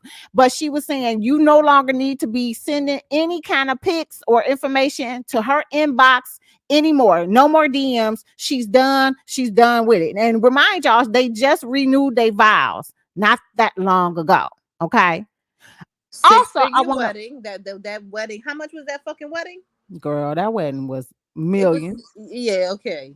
Yeah, it was millions. It was millions. It was a nice wedding. They both look nice. I'm not gonna lie about that. But baby, honey, that whole thing that she wrote, it was just something. Now, when we ended up getting this information about a speculation about a baby being involved in this, that was kind of like, what? But then in the documents that I'm gonna show y'all about the court stuff, like the baby was born a year ago. So she already knew about this damn baby, y'all. I don't care what nobody say. So this could not have been. The baby was born a year ago. A year ago, and I'm gonna show you the proof. They just renewed their wedding vows. And they just renewed the wedding vows. So that's what we was trying to say. This wedding was a way for him to prove his love. But why was she? Okay, so Crystal says you looking worse and worse by the minute. But go ahead, I'm gonna listen. Girl, okay, so then Sydney Tillman posted this letter to Crystal, and I'm going to read this verbatim. So y'all ready for this? Who is Sydney Tillman? Is that like just a look? I don't know who she is. She says build your own business and marketing. This is her Facebook page. Oh, okay. So 12,000 followers. Yeah, she's the CEO of melanatedmigrator.com. Oh, okay. I Okay. just wondered. I didn't know if she was like a blogger or whatever. I didn't know who she Yeah, was. I I don't know. just I wondered. never heard of her before. Never heard of her before. Okay, Sydney, I read your post, girl. Go on and give it to the people, cause Okay, let's give it to her. She says, "Dear Crystal, I checked my T-Mobile sidekick and I have not one praying emoji in it to send to you. For those of us that remember, you were a bona fide Tasmanian for to Manchetta Shaw, which was his ex-fiance that he had his first two kids with. Manchetta Shaw has gone to marry, and she's living her happy life now. But that was the ex was the one that she said that they both had agreed they weren't going to have any more kids, and she ended up getting her tubes tied, and then he turns around and got married to Crystal, and yada yada yada, had more kids, right? Okay. So that's who Manchetta Shaw is. Okay, so she says you were the bona fide Tasmanian to Manchetta Shaw when Neyo still had Head and Shoulders residue in her bathroom sink. Manchetta Shaw, who agreed with the hairless wonder that she would burn her tubes and neither of them would have any more kids, while finagling and philandering with you, ma'am. You always felt like you were the one because he made you his number two. We didn't forget the IG comment sections you used as a playground to toy with Manchetta, since you had not one, not two, but three children with that man.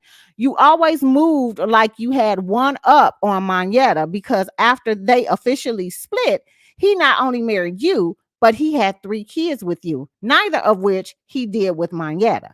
We didn't forget none of this. 90 days ago, y'all had a six-figure plus vow renewal after being married for 6 years. But it was also 6 months after Manchetta Shaw got married. Oh, the timing. But according to you now, he's been cheating the whole time. You thought you were better, and he showed you that you were not. Now you want to quote unquote tell your story, but let me summarize it for everyone. Always remember, when you become a side to the main, your seat becomes available when it's your turn at the table. You knew you been miserable, but had to save face and sugarcoat it for a milk dud. Oh, oh, Listen, she came for blood. She was not playing with this. This is giving Jocelyn and Stevie J vibes. oh, oh. she read her for filth. I was like, But damn. she was accurate. She was accurate because the comment section the Crystal was tormenting Manchetta.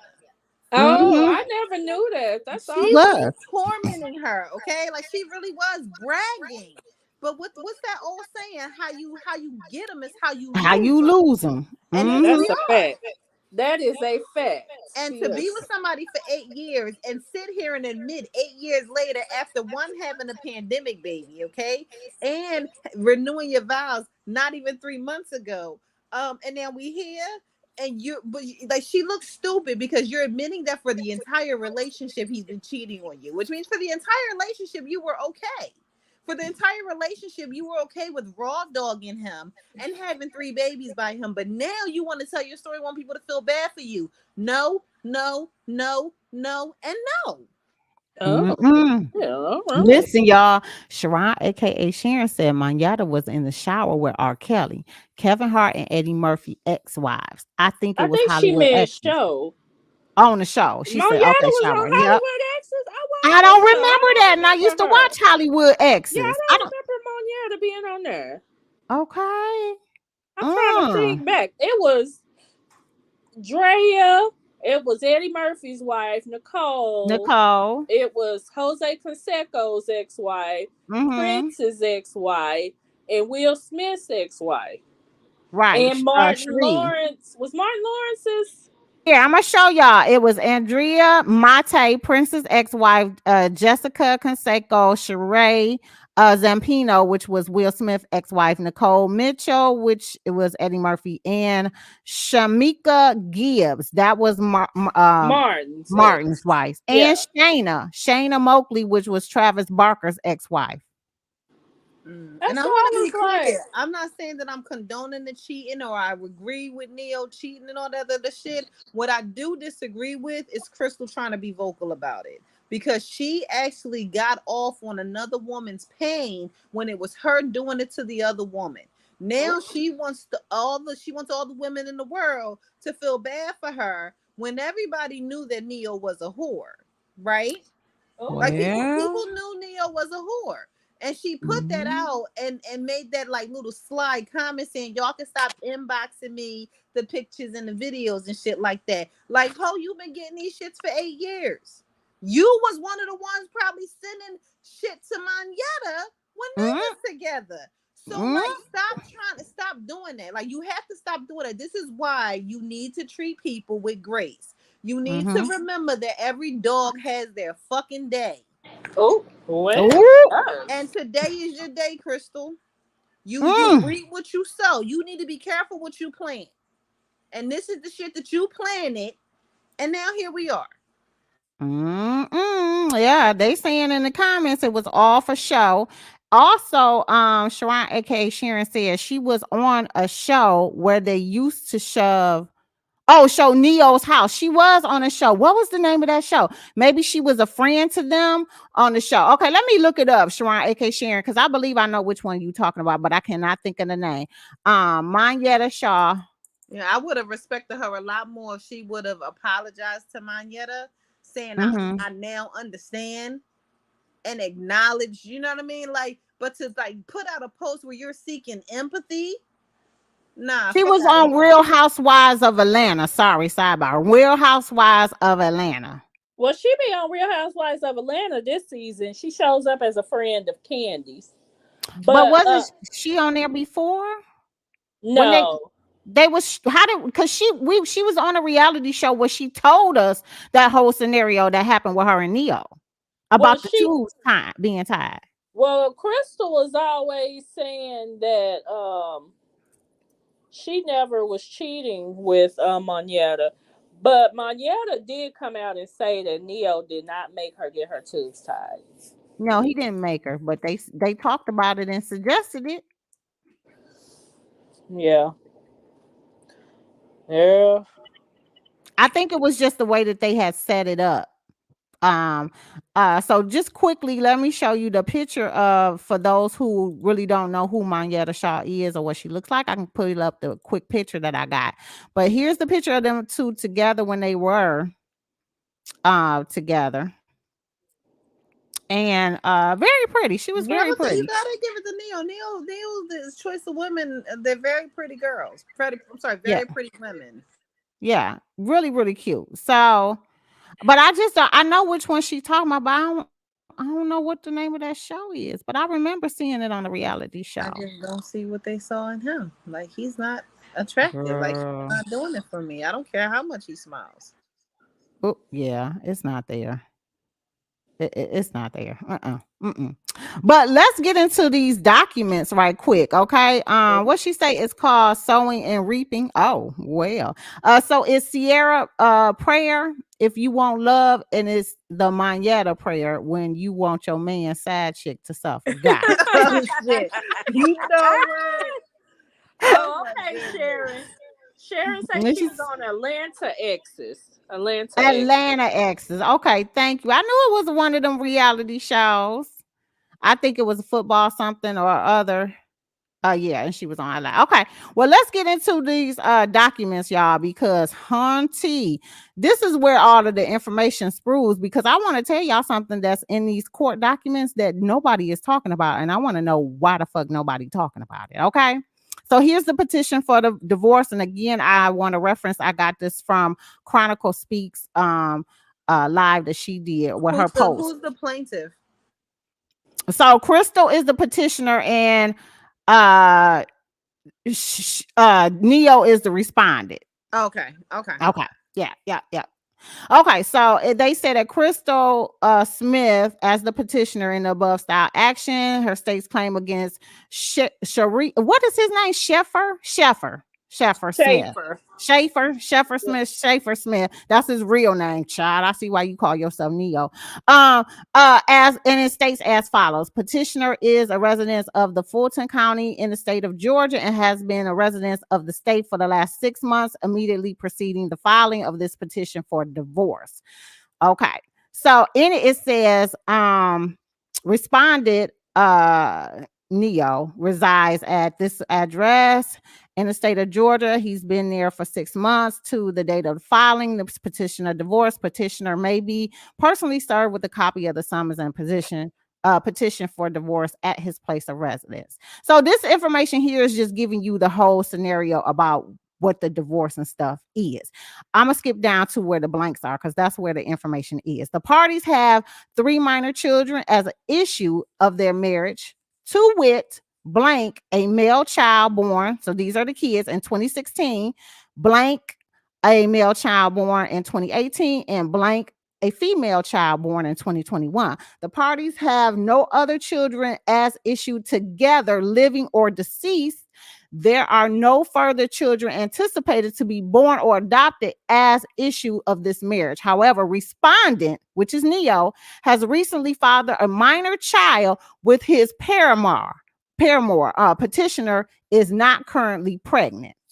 So they tell you in the court documents that he has fathered a child outside of this marriage. Okay. Wait, read that again. The parties have no other children as issued together, living or deceased. And we're going to get into some more information that proves this, okay? There are no further children anticipated to be born or adopted as issued of the marriage. However, respondent, which is Neyo, has recently fathered a minor child with his paramour. Petitioner is not currently pregnant. So the paramour is another lady. The petitioner is Crystal.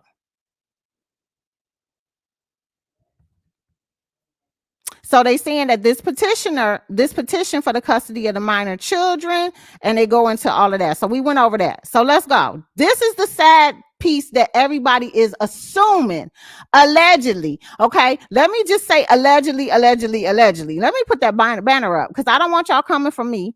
Allegedly, this is the side chick that is carrying Neyo's baby. They both follow each other on IG, and they both like this post that she posted saying that she was preggos. Okay. All right. Here we go. Y'all still with me? Neyo trifling as hell for following her and liking that damn post. Okay. Here's the proof that they're saying that they follow each other. Okay. He's following her. She's following him. Okay. That's the proof they're saying. Also, in the court documents, in this highlighted section in red, it said it is in the best interest of the minor children that petitioner be granted primary physical custody of the minor children and that the parties share joint legal custody of the minor children on a temporary and permanent basis. So she's asking for joint custody for them both. Okay. And we're talking about Crystal. So I'm trying to stay y'all up on, the whole thing. So Crystal is also asking for child support. So petitioner shows that a sufficient amount of child support should be set in accordance with the child support guidelines as provided by blah, blah, blah, blah. Petitioner shows that she has brought some separate property into the marriage and she seeks an award of all said property. So whatever she came in with this property, she want to leave with it. Petitioner requests that respondent Neyo be solely responsible for any and all debts and obligations independently acquired by Neyo, and that the respondent hold Crystal harmless for any such debts or obligations. So basically, she wants him to pay for everything. Okay, he got the money. That's what she's saying. Petitioner shows that the parties have jointly accumulated certain debts and obligations during the course of their marriage, and petitioner seeks an equitable division of the same. So she wanted divided up equally. Okay. So she's willing to take on some of the debt. So yep, she is. And I don't think that this is like out of context or she's trying to be greedy with it. She just is asking for what's due. Right? She also says petitioner shows that the parties have jointly, okay, did we read that? Jointly acquire certain real and personal property, both tangible and intangible, during the course of their marriage, and petitioner desires and requests this property be divided as provided by the law. Okay. Oh, let me look this up. Is Atlanta a community property state? Because if so, she knows she get 50%. Oh, well, yes. So this is all of the information in regards to that um from the state of Georgia. So that's the legal information here. Okay. All right. So is this the other part I'm trying to look at? Hold on, because I did double up on some of this I'm stuff. just happy she ain't being messy with it, because she been messy with everything else about it, child. Mm-hmm. So this also says that Crystal, she files her motion for the attorney fees. Okay, so this is what she's asking for: attorney fees, alimony, child support. Request for temporary hearing in the state follows. Petitioner filed the present action for divorce on or about August 1st, 2022. Petitioner is presently unemployed and is completely dependent upon respondent, which is Neyo, for support and maintenance. Petitioner and respondent agreed for petitioner to be a stay-at-home wife and mother for the majority of their marriage. So she letting you know up front that they already had this agreement and she expects for him to continue as such. Well, I mean, I have no issue with that if that's what they agreed upon. But how in the hell up at the top you talking about you willing to split the debts? You ain't got Right. no damn money. Child, I don't know. But this is the debts that they have acquired together, which totals $114,466. And it shows you the spreadsheet of what the legal aspect of everything is, plus the debts. Not bad. Shit, Neyo can pay that off in one day. And one damn day. And that's what she's trying to get to as well. Child. Here is the key thing. During the documents that Chronicle Speaks have, there was this particular document that is what is the bombshell. So this shows that she's filed domestic relation cases. And I'm going to bring up the next one to show you. Dissolution, divorce, separate, maintenance, alimony, checked. Family violence petition, check. Hold on. Family violence petition. Why are these checked? Why is that checked? Family violence. So when she looked it up, family violence protective order forms for the state of Georgia. So it looks like she was trying to file a protective order against Neyo, and she has these three options here. So it says below are the family violence petition. If the county you are applying it uses different petition, please use the county form. So basically they want you to know. They said that this stalking petition has not been adopted by the Council of Superior Court Judges as an official state form. So she's filing this on behalf as well. And these is a petition for temporary protective order or a petition for stalking temporary protective order or a petition for dating violence temporary protective order. So my thing is, what the hell is going on? Oh, okay, that's something else. But what the hell is going on? So what? That's what I want to know. Is he been beating up on her and we just don't know about it? Why is she requesting that? Interesting, y'all. Interesting. So that is a sad situation. I hate to see any marriage break up, but people need to really, if you take a vow, respect your vow. If you don't respect it, I'm gonna move on. Shit. Girl. And my thing is this. We haven't heard any allegations of abusation. Not even with Moneta. I'm thinking this is just like a preventative type of measure that may have been a recommendation to her. I don't want to take this as an implication because I've never heard of him being violent in that way. Me neither. But my thing is, why would it be checked off? Family violence petition. So something strange make you say, in my Arsenio Hall voice.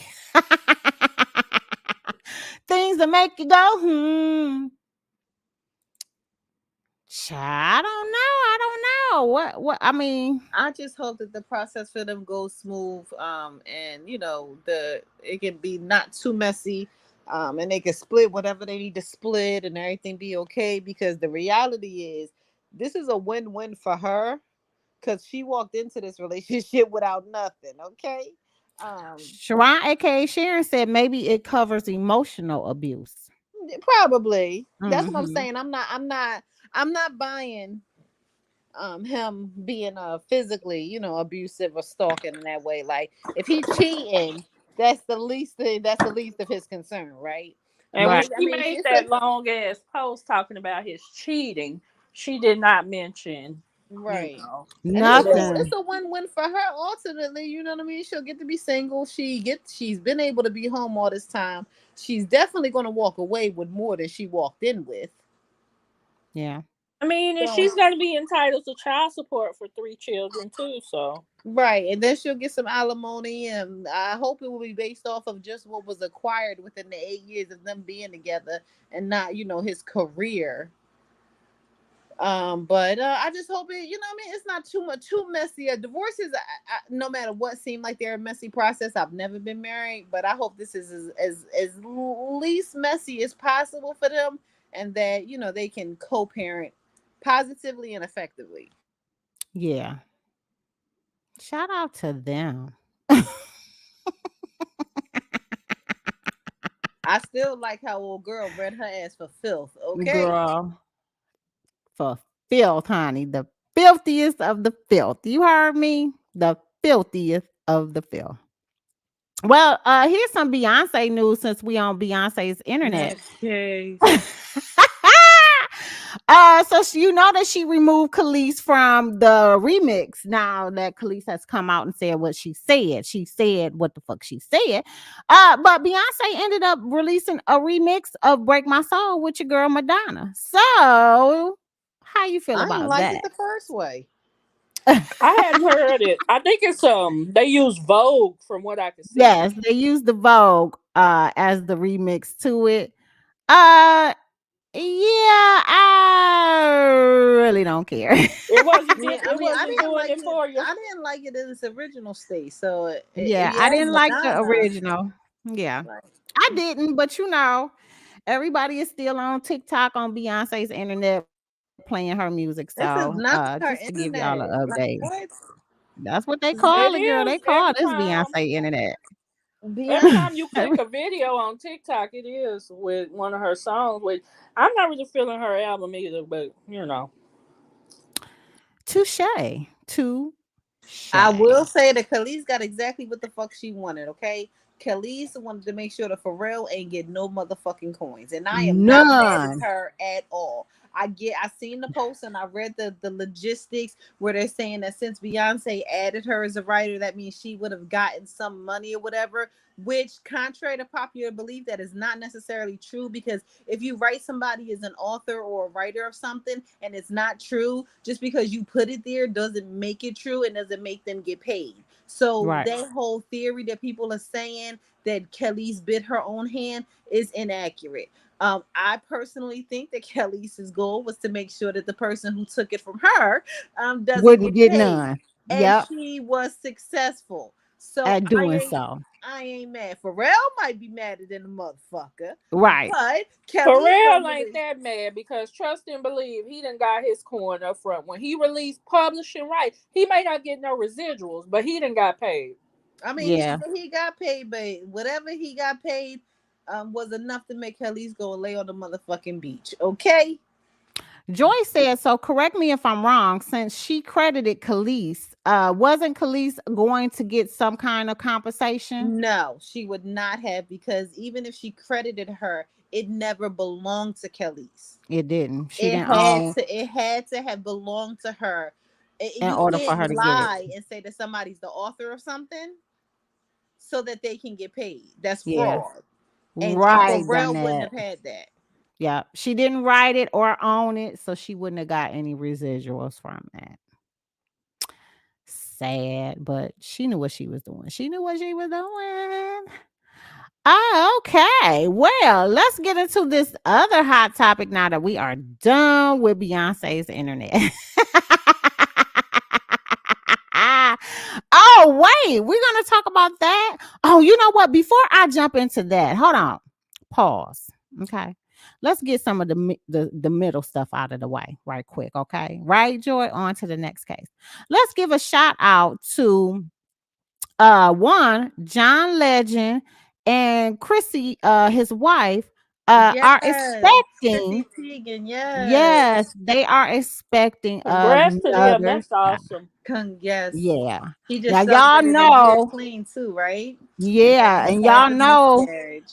she had that miscarriage, and she let everybody into her world about how it was so detrimental and how she was going downhill from this whole thing. And John stood by his wife, honey, and now they are in a healthier place, and she is expecting another baby. Yes, So congratulations to them. To me, I swear to God, they are some of the most, like, they are the oddest of couples to me, but I love they them are. together because they Mhm. seem like he seems so quiet and reserved that she seemed like she a party animal. She But the wild card. But Mhm. together they just seem so cute and so genuine. And she has been very outspoken in public with a lot of her you know what I mean, situations, the miscarriage, you know, celebrating sobriety, and to Yeah. see her pregnant again, because I know that was really, really, really hard for her. Yeah. That made my heart smile. So congratulations to them for sure. And I got some cute kids too. I do want to say a sidebar thing. I don't like her touch up plastic surgery. FYI. Okay. But congratulations to them both. So petty. Okay. Congratulations to them both. Okay. Was there another little side piece I wanted to get into before that? Because I'm trying to. Okay, yes, let's get into this whole Brandy Maxwell and her husband cheaterization. Now, Sean got more information about this because this is part of the reality show information. But let's get this out of the way because it's not that much. Her husband was a NBA basketball player, and I think that now he is doing some kind of coaching or whatever. But he basically been cheating on her ass the whole damn time they've been together too. Is that correct, Sean? Did I sum that part up for a little bit? Yeah, I mean, supposedly he has stopped. They've gotten help for their relationship, are in a much better place, but evidently before then he had cheated 341 times. Now I don't know who the hell kept track. Okay, that's what I want to get to. How the hell you know you slept with 341 women? Girl, I don't know, but I don't know. Lord, I just be wondering sometimes, have I ever really been in love with her? It's a lot of shit. I be like, hell no. You know, I used to say that when I was younger, but now I be like, hell no. You know. Listen, Sharon say he a sex addict. Well, child, he'll be a sex That's what addict. they all say. That's what they all say. That's what they all damn say. Yeah. They a sex addict. Because I be thinking, even back when I was 18, I found out my oldest daughter's father was cheating, and guess what I did? I left. Okay, right? Yeah, like I guess I've never been in love because cheating is a deal breaker. Oh, that's what you're doing. All right, deuces.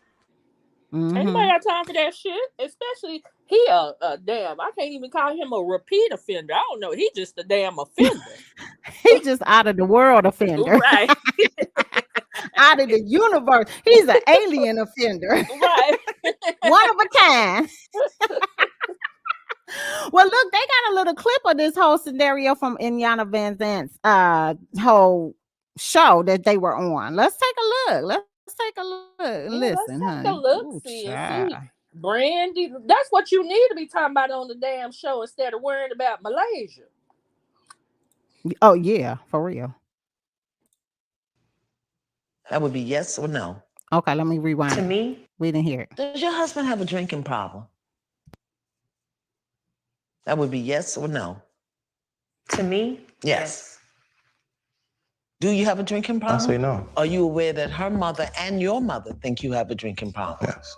You aware of that? Mm-hmm. So what if you have a drinking problem? I can say it or justify it to be not a problem or to be saying I don't get drunk, but I do maybe have 4 beers a day. Mr. Jason, lying, cheating, drinking. He sounds drunk there. These are all numbing activities. You're both in total denial of what this thing is and what's going on. Does she know how many women you slept with? No. She thinks 8. In our marriage. In the marriage. Do you think the number matters to her? Yes. It would be crushing for her. I mean, how many has it been? What difference does it make? Why do you want to know the number? Just to know. It's more than 50. That marriage for you? I'll say yes. Now, how does that feel? What do you think? No, I need you to be in touch That's with disgusting. it. But why is more than 50 disgusting, but more than 10 ain't? I'm not saying more than 10, is it? 8 is a lot. It was a lot for me. Well, what do you think he's doing? I don't know. Have you asked him? I haven't. I've asked. I don't know. What? And at this point, I don't care. I don't want to know. You don't want to know? No, I don't. Why? I just don't. And let me stop this, Okay, wait a y'all. minute, Hold on. Because obviously it's playing the sound, but it's not playing the damn video. I don't know why it stopped playing the video. Uno momento, because I just noticed it. And we were towards the end where Brandy was finna get up and walk the fuck out. Let's try this one more time. I'm going to back it up to where we were last. Does your husband have a drinking problem? Oh, which was the beginning. Let's just That would be yes or no. To me, Yes. Do you have a drinking problem? I say no. Are you aware that her mother and your mother think you have a drinking problem? Yes. You aware of that? Mm-hmm. So what if you have a drinking problem? I can say it or justify it to be not a problem or to be saying I don't get drunk, but I do maybe have 4 beers a day. Mr. Jason, lying, cheating, drinking. These are all numbing activities. You're both in total denial of what this thing is and what's going on. Does she know how many women you slept with? No. She thinks 8. in our marriage. In the marriage. Do you think the number matters to her? Yes. It would be crushing for her. I mean, how many has it been? What difference does it make? Why do you want to know the number? Just to know. It's more than 50. That marriage for you? I'll say yes. Now, how does that feel? What do you think? No, I need you to be in touch That's with disgusting. it. But why is more than 50 disgusting, but more than 10 ain't? I'm not saying more than 10, is it? 8 is a lot. It was a lot for me. But what do you think he's doing? I don't know. Have you asked him? I haven't. I've asked. I don't know. Well, And at this ask point, him. I don't care. I don't want to know. You don't want to know? No, I don't. Why? I just don't. Okay, wait a minute. Hold on. No. Miss Brandy, leaving is not going to help. Okay, so first of all, I could have swore that Ayana was done with her episode. So is this like an No, old that's episode? old as shit. That's from years ago. Okay. So yeah, so a lot of people in the Curb was already saying, you know, they knew she walked off the set. He had 4 beers. He would go through withdrawal, and he was in the hospital without it. Oh, okay, dang. Joy said he ain't even cute. Girl, she's still with him Trash. to this day. Let She me see is when this still with him. episode aired. Let me see. Girl, yes. Tell about it, because what in the fuck? What in the fuck? Girl, this is really Well, she said Ayana always walks like her feet hurt. Yeah, Joy. Was about to waddle after them. Girl, yes. Oh, y'all know what? I do got to go back to the John Legend thing because I did skip over a story about him and Kanye. I want to say she said 2018, maybe. Okay. She said vile gutter snipe right up out the hood. Okay. Yeah, it Oh. was 2018, Joy. You right. Ayana always walk like her feet. Yep, 2018. She said sad and low self-esteem. Yeah, she does. She does. But she got some issues and demons she need to deal with herself from what we were watching on the reality show. We got to get back to it. I know. Look, Well, let me tell y'all, we ain't did nothing. We've been well, busy. this story done resurfaced because Brandy came out talking about her husband wanted to slap Yolanda, whatever the hell. You know I can't never say her name. Well, what do Uh-huh. you want to slap her for? You're the one out here doing the damn cheat. Right. What? He wants to slap her He wanted to during that, doing that. Oh, yeah. okay. Yeah, I don't get it. What's the problem? What's the problem? Just say Brandy opened up. Let me see. Basketball Wars Brandy is opening up about her experience on Ayanla Fix My Life, revealing how mad her husband was at the inspirational speaker. Brandy appeared on Dee Dee's Dope podcast last week, where she was asked about that confession, where he admitted to cheating on his wife with 50 women. Van Zandt used bandages on Brandy, sat down for an in-depth one-on-one, and put on your face in your face approach to get Jason to acknowledge the pain he put Brandy through. But Brandy says Mhm. Jason was not impressed with the experience and walked away with resentment toward Van Zandt. When that happened, it was like Jason was so mad at that lady. He was like, I want to slap the you know what out of her because it was aggressive. It was so much. Mm. Well, okay. I knew it was the reason why I was back up in the headlines and stuff because I didn't even know they was on the episode of that. Shoot, I guess I need to go back to some of Ayana stuff. She didn't have some people on there with some shit. Girl, going on there to get help ain't fixing shit. I never watched when the Braxtons was on there. Tamar don't fool with her Oh, either. girl, I did because she ended up telling something that happened to Tamar that Tamar was not ready to release Oh, about being violated by a family member. oh yeah. Mm-hmm. So you say, yeah, that's why they went on the show and put it all out there. Yeah, they did. Oh, Brandy girl, he put his stick in over 300 women and brought that nasty, dirty thing home to you. Shut up. Okay.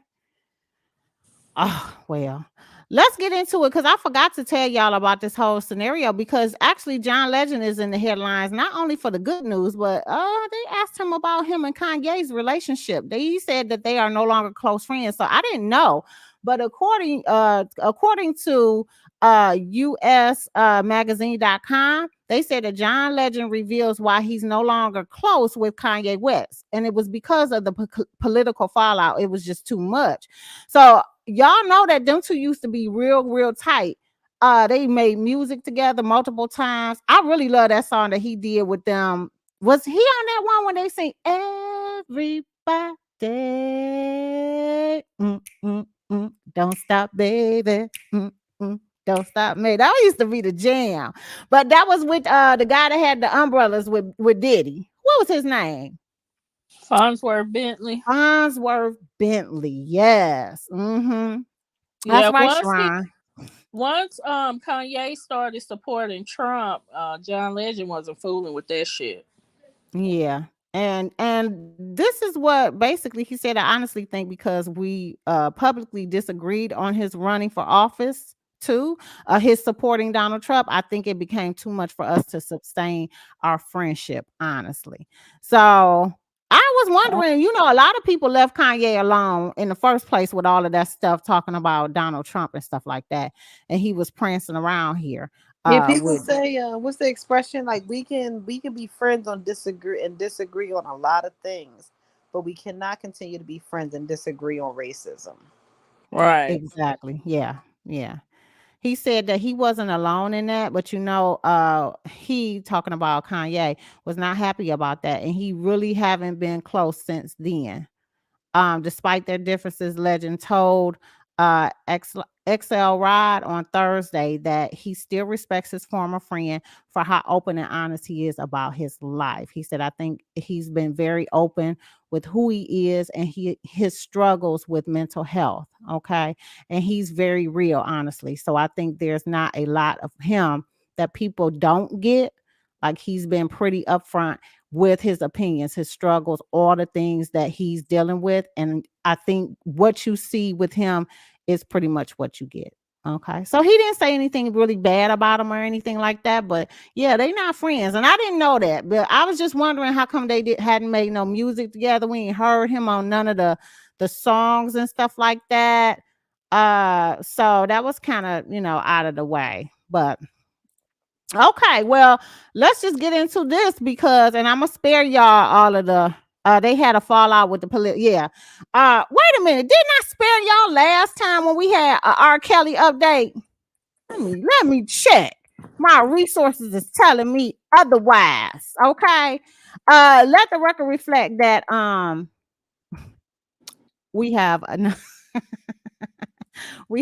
another R. Kelly update. So y'all already know what y'all finna get hit with, and don't act like you don't know. Okay.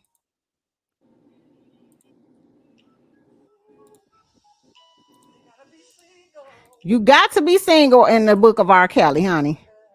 And y'all know it's the passport song, so don't even come for me. Well, Robert said you need your ID too, so that's true. The end of the problem. Okay, here we go. America. Come on back to America, Rob. Do you have your passport? Did you get your shots? Girl, would you like to come back with Rob? She said, "Oh, damn." Y'all better leave the Robert Kelly alone. Do you have your passport? Yeah. Did you get your shots? Who wants to come back with us to America?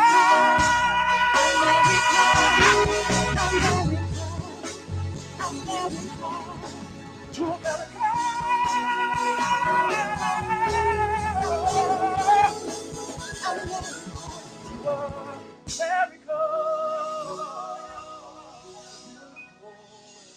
All right, Rob broke it down for you. But again, my boy, the Robert Kelly is in the news on a couple of different things. Okay.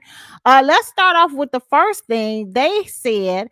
I mean Chicago Tribune .com has published some information in regards to the Robert Kelly. Look, Jerron said, "Do you have your passport? Do you have your shots? Because Robert gonna you the monkeypox. He gonna give you the monkeypox. Oh, you cold blooded. The monkeypox. The monkeypox. So the first thing they're talking about is allegations of inappropriate witness contact by R. Kelly prosecutor raises temperature as the trial nears. This was posted on August 5th, you guys. Let's get into what they were saying. Oh, they said that we could actually listen to this article. Oh, let's take a listen. Let's see what they say. They're doing some slick shit with Rob. It's because girl, when they ain't doing some slick shit with Robert. Because the truth of the matter is, whoever wants to agree or disagree on this, y'all know that they set his ass up. Y'all know that. Y'all have to know that. I mean, and I'm not saying I don't disagree that he probably did some dirt and shit to these people, these women that they're talking about. But I'm just saying that y'all know that it was some bullshit in it as well, right? Shit. Okay, so they said, I thought this thing was going to hurry up and get to it so it could read the fucking article, because that would sure save me. Here we go. Let's see what it says. Allegation of inappropriate witness contact by our Kelly prosecutor raises temperature as trial nears. In this courtroom sketch, Assistant District Attorney Nadia Chiata presents her rebuttal statement to the jury during R. Kelly's sex trafficking trial on September 24, 2021, in federal court in New York. R. Kelly is seen in the upper left corner inset and is seated lower right. Elizabeth Williams/AP. With little more than a week to go until jury selection, R. Kelly's federal Okay, she about to put me to sleep. Okay. I can't do it. I wanted to see how it was going. It ain't going fast enough. Okay. I had Now, scrunched down in my pillow fooling around with her. I wanted to see what it was about because I've never seen them say that they'll read the article for you. That was a new one for me. So basically they are saying, let me skip down to the preliminaries here. As an issue in motion, okay, recent motion, a prosecutor's purportedly mysterious, clandestine, and total inappropriate communications with possible witness. A request for more information about the underage victim that was public, then quickly sealed. A long time ago, Chicago journalist who has been subpoenaed as a possible witness. Meanwhile, some 100 prospective jurors are slated to show up at the Dirksen U.S. courthouse in about a week. Kelly, 55, was indicted July 19th on charges of conspiring with his former business manager, Daryl McDavid. What happened to Daryl McDavid? Did they do it? Are they doing a separate trial for him or something? What's going on with him? Because we haven't heard about his stuff yet. Yeah, I ain't heard nothing on him. And they said another associate, Milton June Brown, to rig his 2008 child pornography case in Cook County and hide years of alleged sexual abuse of underage girls. The trial is slated to begin August 15th, which is coming up soon, y'all, and likely will last at least a month. Attorneys for McDavid early Friday filed paperwork with new allegations about Assistant U.S. Attorney Angel Krull, one of the lead prosecutors in the case until 2020, when she transferred to another district of the U.S. Attorney's Office. Sources told the Tribune she left Chicago to be closer to an alien relative, so somebody who was getting sick. Prosecutors have requested until Thursday to respond to the allegations.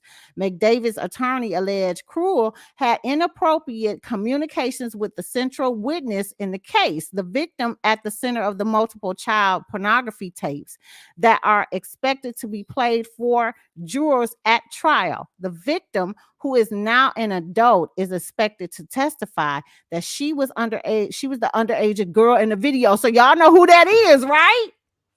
Oh, she finally coming out after all this time, huh? All this time, y'all, we was questioning, was she ever going to come out and say anything?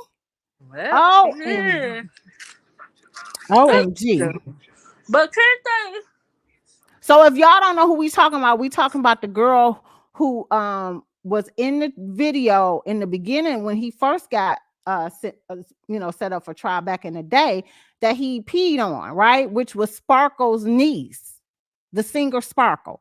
So they're saying she's now an adult and she is expected to testify in court on August 15th. So when the trial starts, and that she lied about it to investigators at the behest of Kelly and his associates, which we all said that she didn't want to testify against him back in the day, and the father was still working with him at the time. Like, he got credits on Kelly's albums. He was a guitar player, so he had music and everything invested, and which we all thought was odd. Like, the fuck you allowing? Yes, Joy the pissery. I shouldn't be laughing, but you are so right. But yeah, so the father, we all thought that was weird that he wasn't saying nothing and he was still, working with R. Kelly doing music and every damn thing. But anyway, I digress. Let's listen.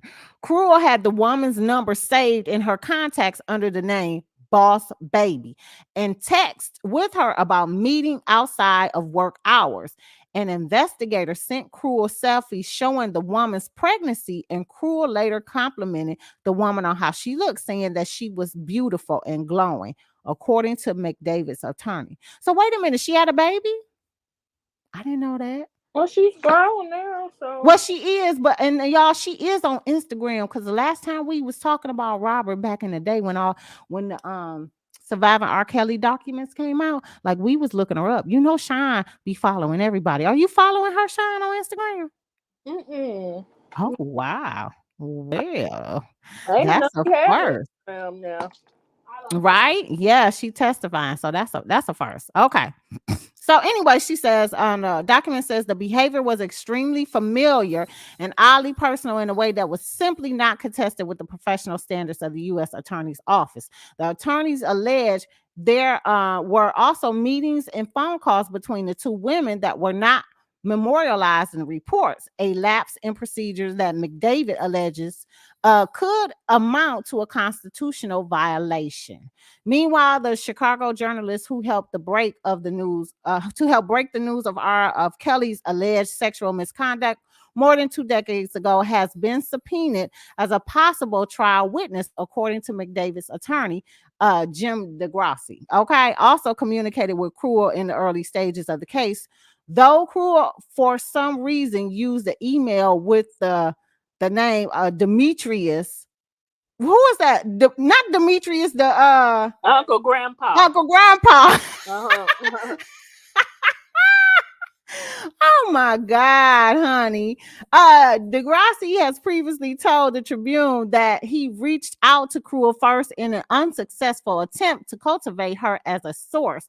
In court earlier this week, prosecutors were adamant that Degrassi is not being considered a potential government witness. McDavid's attorney confirmed in the court filings Friday that Degrassi has been subpoenaed to testify at trial, presumably by McDavid's attorney. Okay, so we just got some tidbit of information, and this article is super, super long, so I'm not going to read this whole thing. But, honey, they're doing some slanderous stuff. Now they're bringing the eyewitness from the old trial into the new trial. Y'all think that's okay? Y'all think that's okay? Well, she never testified, did she? She didn't, and that was one of the reasons why it got thrown out of court the first time around. But you can't re-bring this up in a new trial. Why are they doing that? I don't know what they bringing her in for or what she signified. Do seem like double jeopardy, but I don't know the law like that. Apparently, it's legal. Girl, that's crazy as hell to me, which I don't think that you could do that. But I don't know. Okay. All right. So here's the second part of this whole scenario with Robert. So they said that Robert got $28,000 in his commissary, and they want that money because he owe $140,000 in court order fines. They want that money. So this is on TKBS, the Kenny Barnes show.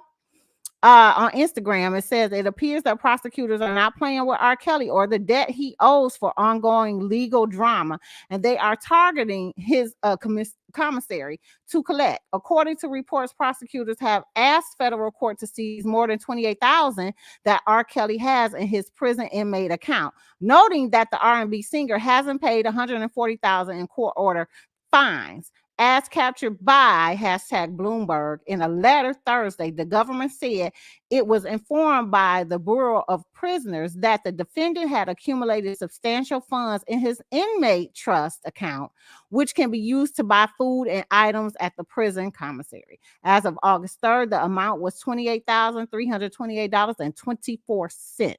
The Bureau of Prisoners has restrained the funds at the government's request, leaving just $500 in his account. Yeah, I originally did not think that this was allowed, but I did want to gain clarification that they definitely can do this. And usually when they're going to get a substantial deposit, what they usually do is have it deposited in fellow inmates' accounts for a fee, of course, because nothing is free in jail.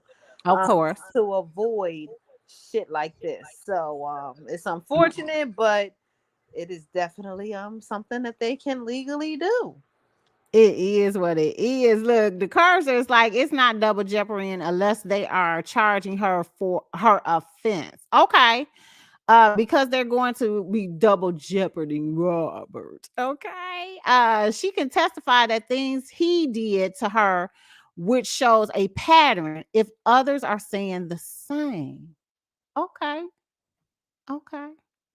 Interesting. The Kenny Barnes show also reported previously that he was sentenced on June to 30 years in prison for sex trafficking by the federal judge of Brooklyn, New York. Federal prosecutors in Brooklyn told the court to date, Kelly hasn't paid any of the criminal penalties imposed.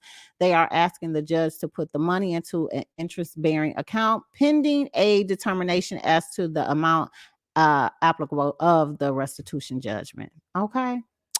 Oh my God, this is something. Let me tell y'all something. Are they supposed to televise this shit? Because I'm telling you, if they put they better. They put everything else out there. It's a public case. I mean, it's really unfortunate though, because like it's kind of like the system working ass backwards, because how do you impose fines on someone that technically is not going to be able to get out of jail anytime soon? And technically they do need to be able to prove that the money that's being deposited actually belongs to him and is not from family, because what they cannot do legally is if this money is proved to come from family members and not from something that he earned himself or money stashed in like a offshore account, they will have to give that money back to him, because it does have to be his money, because he's in jail. He cannot earn money unless he does some type of work program there.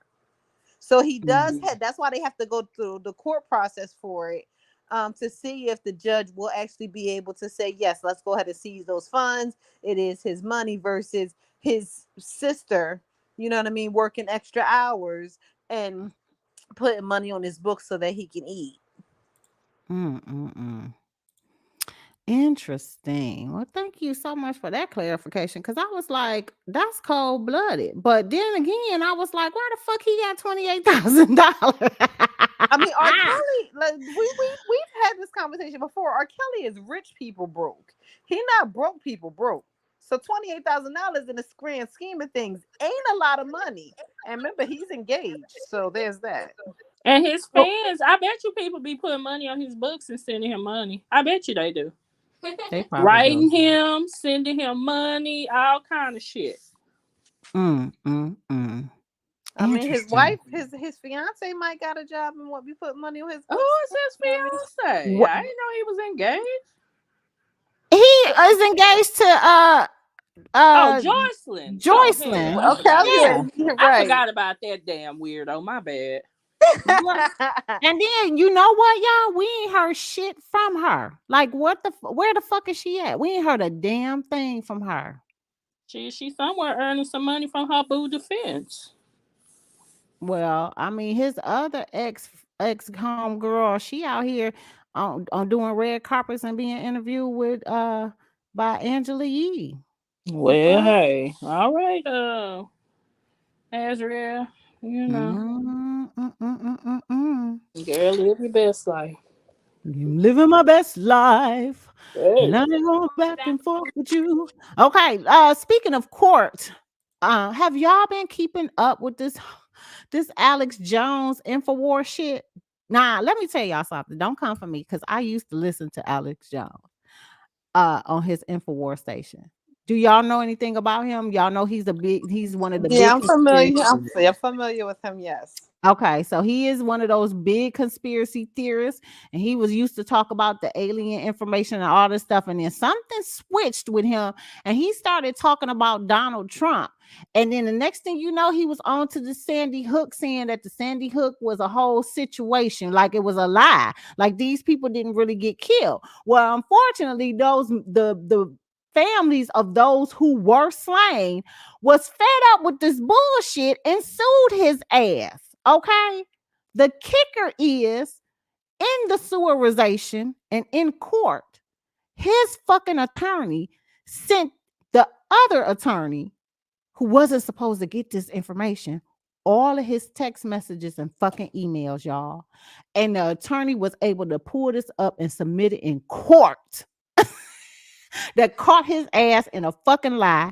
Sound like his attorney the one that need to pay this shit. He's like, well, yeah, Joy, sort of like a Rush Limbaugh, but he's not racist. He's not racist.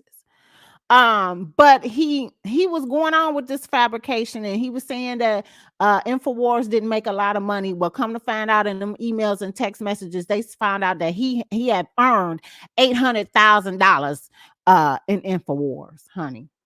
Now he has to pay more than $4.1 million to these Sandy Hook parents.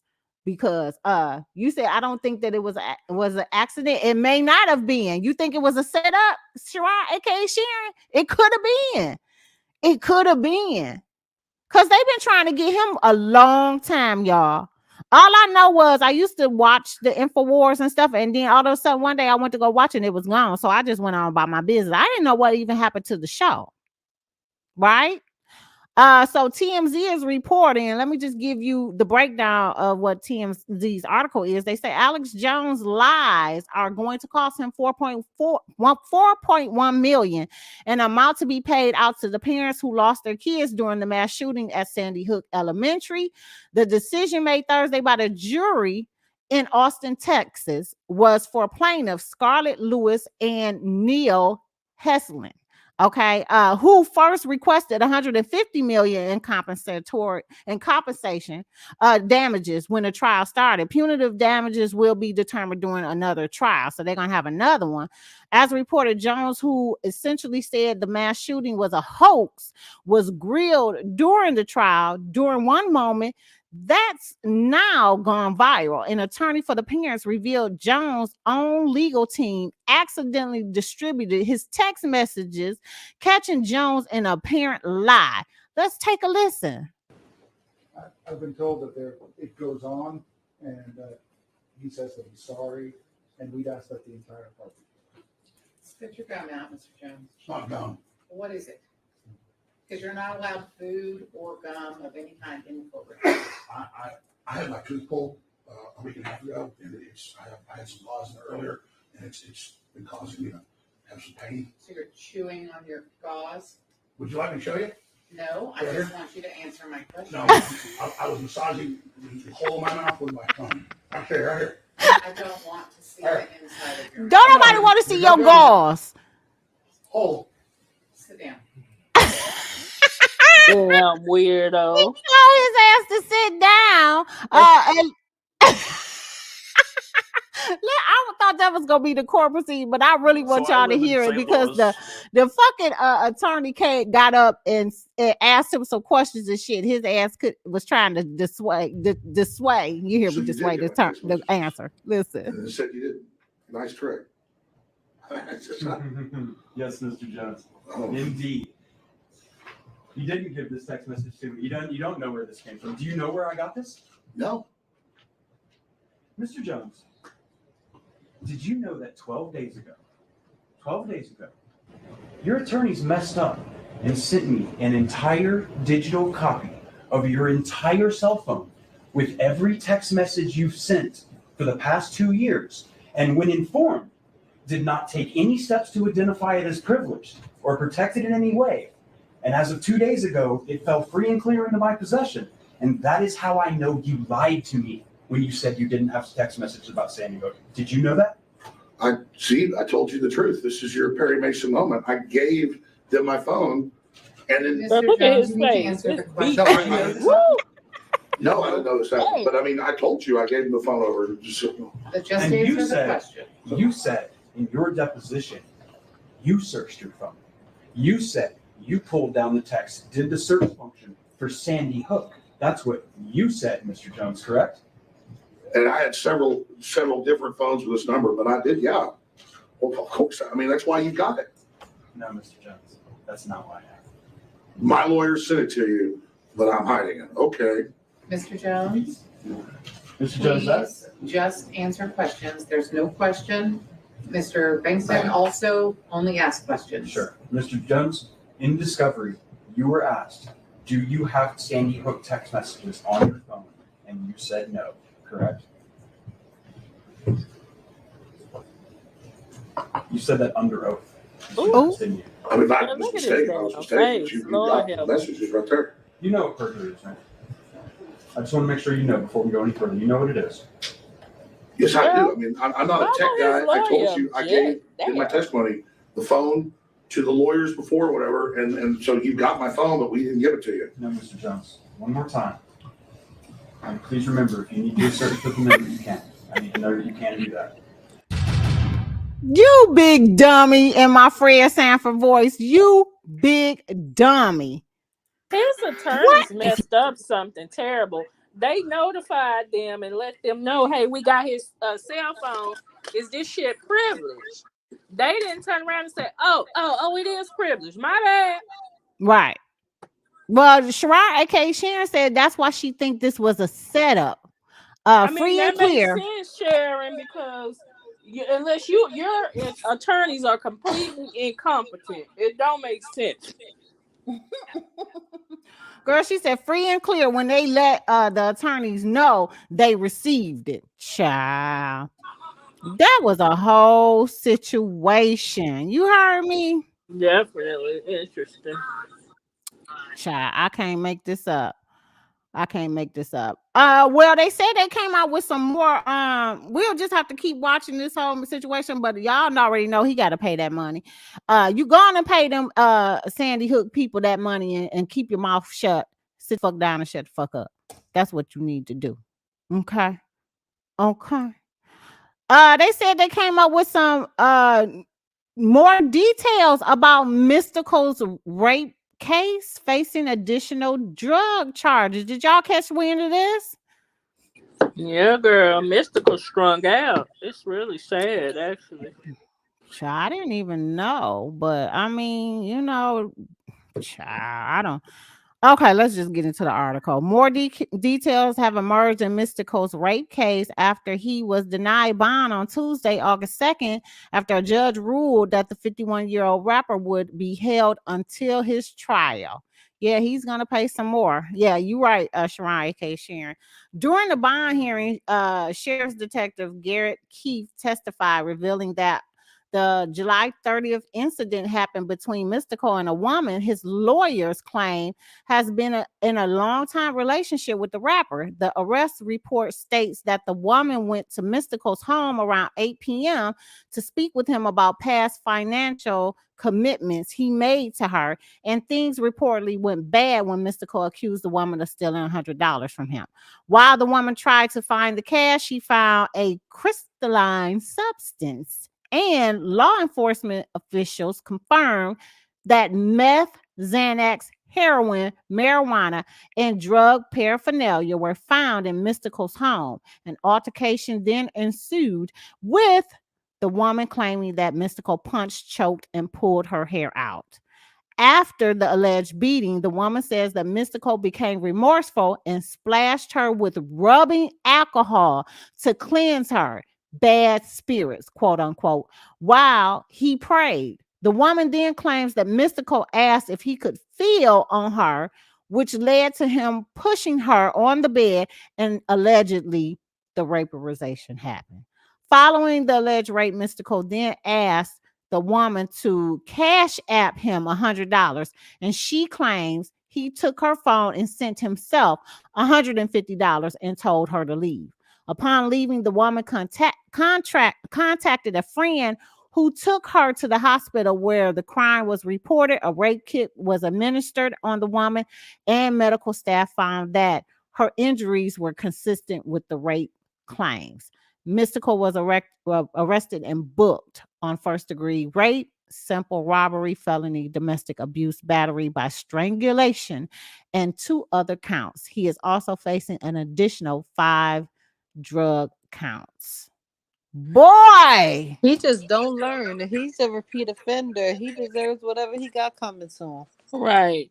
And look at him. He was high as a damn kite off of something. Like, this ain't his first time. This ain't his second time. Like, he's already done this. This will be the 3rd bid that I know about. Mm-hmm. Like, I don't get it, but he deserves whatever he got coming. Joy said, I knew that behavior was crackish. He wanted to be paid for raping her. Yeah. I know, he cold-blooded. How you know? That's exactly why I don't leave my damn card on Cash App. They be on some bullshit.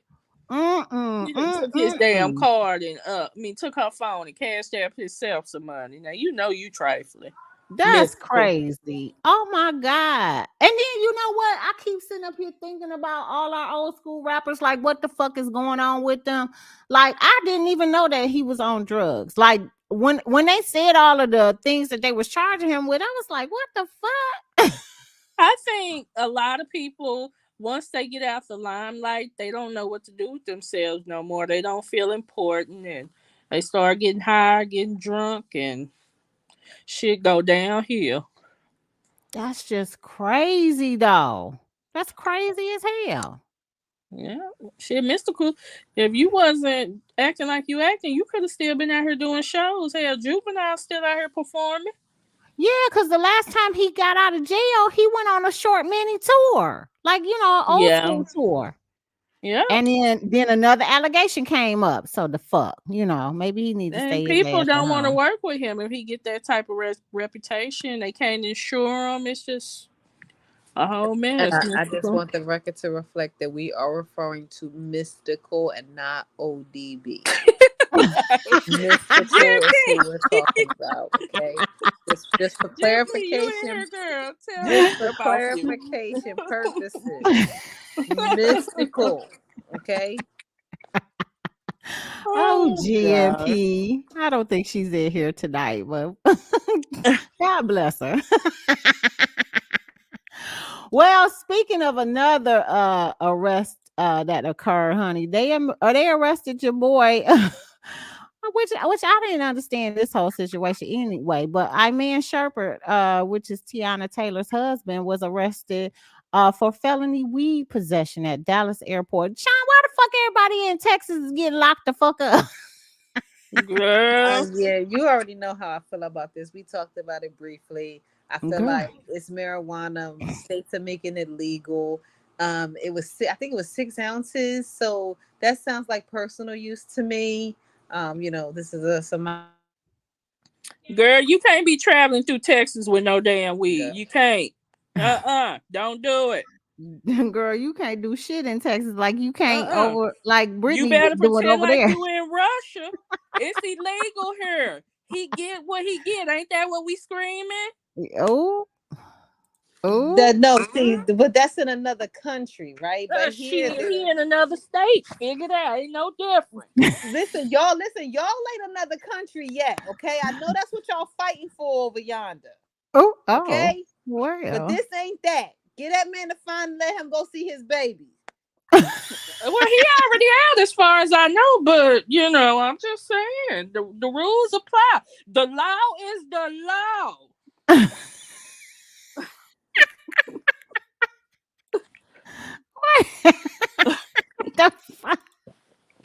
I'm just kidding. I don't agree with neither one of them being in jail, him or Britney Griner. So I say y'all hash it out.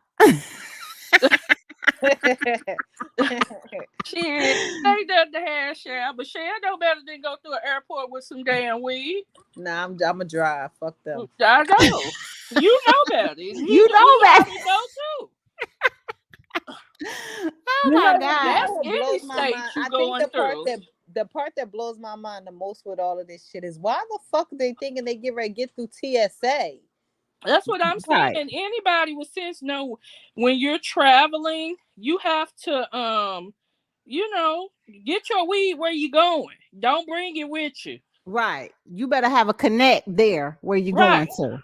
Mm-hmm. And I just said, if I'm not mistaken, so I think so marijuana, even if it's legal in states, right, it's still a federal offense. Right. And that's what they said. Right? That's what they saying. Plus that's what Joy just said.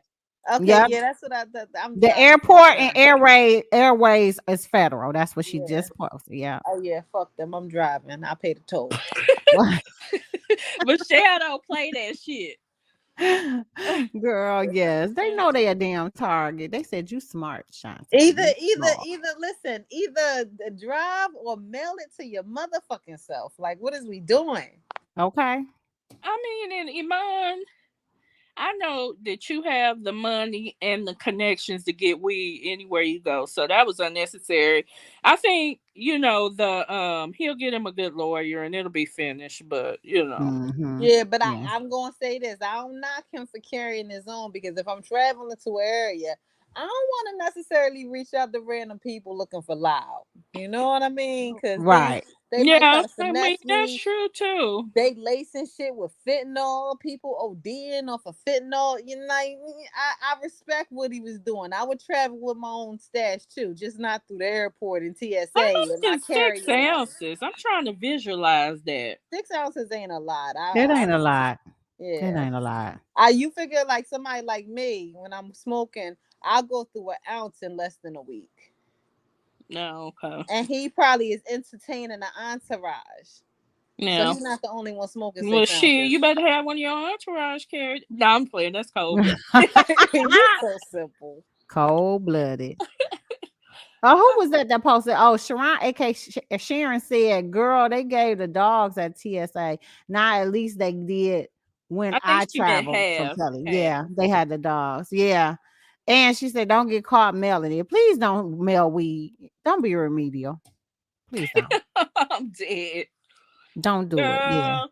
Yeah, I think your best bet. I mean, I don't know. Where was he going? I wonder, because I'm sure it was somewhere. He probably just No, wanted to he see. said he was trying to catch a flight because he get ready to go see his daughter or something. So I'm assuming that Right. So he was Tiana traveling for and his whatever reason, and daughter. his wife and the kids was probably traveling. Yeah. Right, and she's on her last tour. This is her finale tour. She's not making no music. This is So her final tour, and I think that's where he was going to go see the performance. Right. I forgot where they said they were, but she was up there, acting like she was eating what off of who. Oh, well. That's what I said. Oh, okay, Oh, girl. I be here doing the fool. Mm. Well, yeah, I believe it's gonna get thrown out. This isn't like small claims, situation for him. I don't think It it's ain't gonna even be. worth pursuing, honestly. So I Yeah. hope that they would go ahead. I'm sure he has him a good lawyer working on it. Y'all got better things to prosecute than that. But I don't know how federal laws work. Oh, well, Sharon, aka Sharon said, well, they say she eats it. Oh, she do share it. Well, hell, that don't surprise me. I say she was up there acting. Maybe she wasn't acting. Maybe not. Maybe Mm. not. Well, hopefully that'll be tossed out and everything will be good. Because Yeah. I just don't see that being such a big case for him. You know what I'm saying? Yeah, I don't. You was finna say something, Sean? No, I was just gonna say, yeah. I mean, it don't. I hope that they maybe make him pay a fine and then it'll be finished. Oh, Joy said they have threesomes. Mm-hmm. Oh yeah, I have heard that, Joy. Mm-hmm. Mm-hmm. Mm-hmm. Well, big ups to them. Yeah. Let's get on, y'all. Regina King was recently spotted out and about. We haven't seen her since the unalive thing happened with her son. It's been a long time. Passing. Yeah, since his passing. So she came out with a new look, girl, and I wanted to show y'all. I think this is so cute on her. The red and it's short, like it's really cute. I really like the hairstyle. Yeah, I thought it was a cute look for it too. Super cute. Yes, that was so cute. And it's good to see her out and about, Yeah, that's what I was gonna say. It's nice seeing her smile in a picture because that was her only baby. Yeah, her only child. Oh, super cute, super cute. And everybody was complimenting her on it, but I thought that was just nice to see her out and about. I ain't seen her in a minute. So big ups to Regina King. Let's get into it. They said a few things and we don't have to view it, but your boy, what's his name? Living his best life. He is reportedly in rehab right now. From the car accident that happened. I think he got hit by a truck or something? Yeah, Duvall. He was on the ATV and got hit by a car. got hit by a car. Yeah. So they were showing him he was doing some rehabilitation. So he's getting better and trying to learn how to walk and stuff like that. Bun B, y'all, was awarded the winning Trill Burger at his first ever hip hop food court. And they said it was a big ass turnout and he did wonderful. Have y'all heard about this? Because I didn't know he was doing food. Yeah, I had heard about his Trill Burgers. I've seen him around on people that I follow, bringing them out and letting them try it, like Lil Duval. He was on Good Morning America recently and won a competition for the best burger in America or something like that. That's what's up. I like Bun B, y'all. TMZ reported it that Nas, Jadakiss, E40, all of them, they were there as well. And it was a big turnout. So I'm glad to see that because he has a he's on LL Cool J's Sirius XM radio station too. He has his own show on there. So Okay, good for him. yeah, so y'all know he on my old school station because that's what I be listening to all the time. So big ups to Bun B. They also talked to him. Let's see what he says with TMZ when they interview him. Right now I'm in New York. I came in early to prepare for the food court this weekend. I'm really excited about it. It's the first hip hop food court ever. And basically came from an idea that I had when I saw they were doing a Rock the Bells festival. I gave a call and I said, can I bring my burgers? And they were like, yeah, sure, no problem. And I hung up and I was like, wait a minute, who else has good food that I would like to eat while I'm out there? And I was like, Mia X. Mia X is an amazing chef. Let me see if I can get her food there. So I asked them, they were like, sure. And I was like, well, E40's got food, Styles P's got juice, Nas got food. So it just came to me, I was like, let's just do a whole food court where every vendor is a hip hop artist. So you have my burgers, Nas the Sweet Chick Chicken, E40's Going with the Spoon, sausage and ice cream, Jadakiss and Styles P Juices for Life for a healthier option for people. Mia X's Whip Them Pots, which is basically traditional Southern Cajun Creole food. And Ghostface Killer's Killer Coffee. And I know you were at Rolling Loud also. How did it go down there? It went amazing. And the reason we try to target music festivals is twofold. One, you get 2 to 3 days of exposure and the opportunity to get repeat business with people, and not just people locally. So when we serve food at Rolling Loud Miami, we're not just feeding people from Miami, we're feeding people from all over the country and potentially all over the world because people travel to these things. They go home taking that flavor and that feeling they got from that burger back home to the respective communities. And now they're begging for Trill Burgers where they live. Trill Burgers is also part of an NFT restaurant called Bored and Hungry in Long Beach. Now, you don't have to know anything about NFTs. You don't have to own crypto. That's just what the intellectual property of the restaurant is built on. But the burger, the beef burger that you eat there is in fact a Trill Burger. So the way that we prep our food is singular and it's super important. My chef, Mike Pham, really put his foot into this burger, both the beef and the vegan version. And so we feel very confident that every time we serve these burgers, they're consistently delicious, whether you like the beef or the vegan. And I dare people to try both and find the difference. Oh my God. First of all, that is wonderful news. I'm glad to hear that he got a group of people because I had no idea that Mia X was cooking either. I didn't know Nas had any food either. So that was... How about Nas?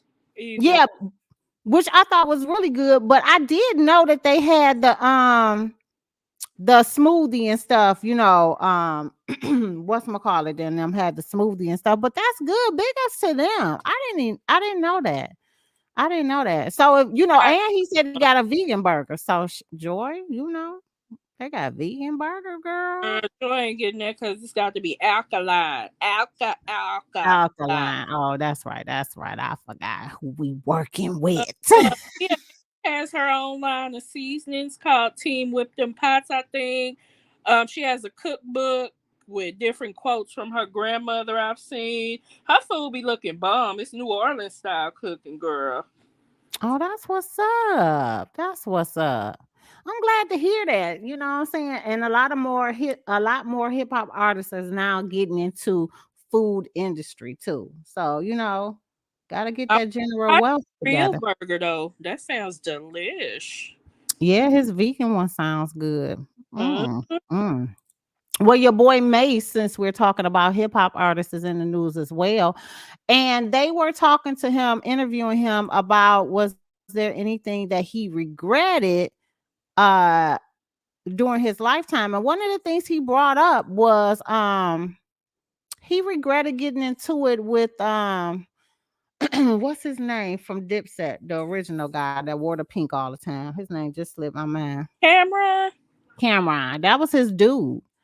And he talked about how, he ended up like Cameron used to be making money back in the day when he was broke, and he used to come through, like he gave him some shoes and stuff. Like he really looked out for Mace.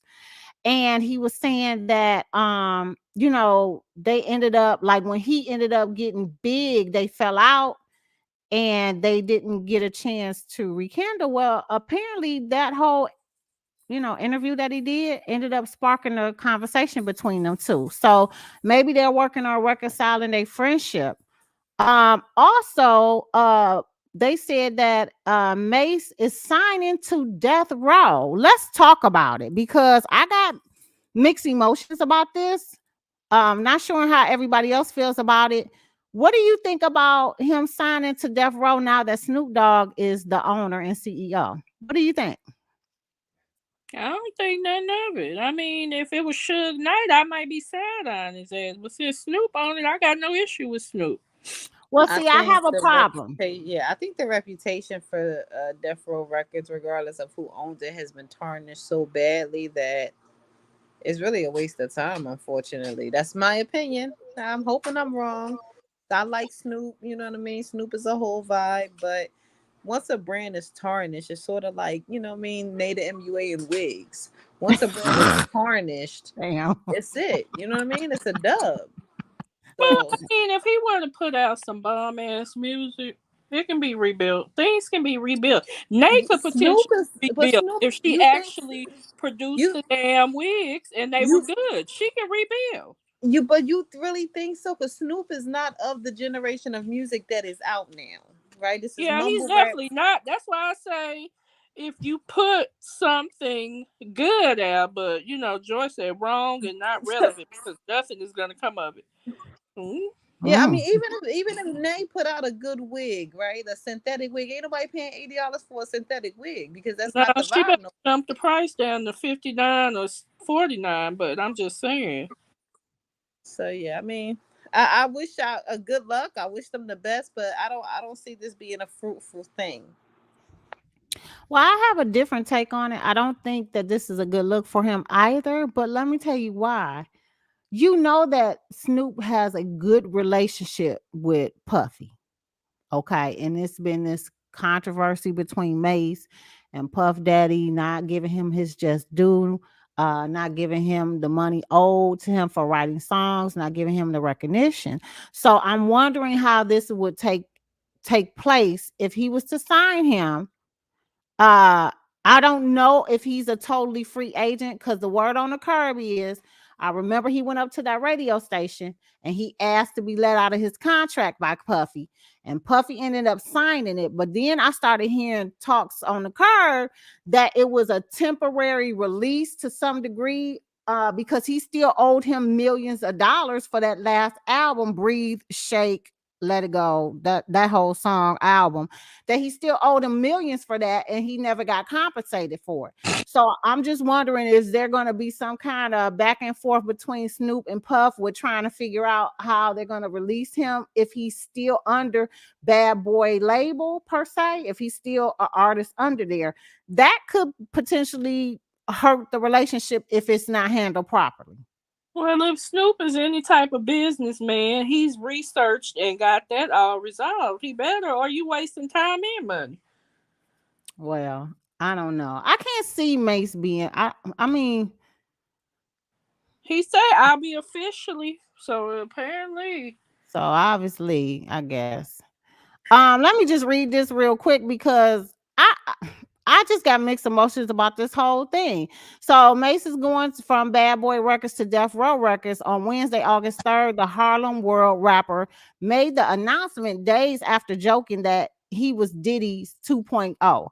Captioning a video with a mention of Snoop Dogg, Mace announced that he was signing to Death Row Records on Instagram. I'm on Crenshaw, just past Pico, just past Slauson. I'm out here to meet with Snoop so I can do another joint venture with Death Row Records, he said during the drive in Los Angeles. I'll be officially the first one signed to Bad Boy and Death Row. And we're going to get the Tupac thing rekindled. Let's see where we go with that.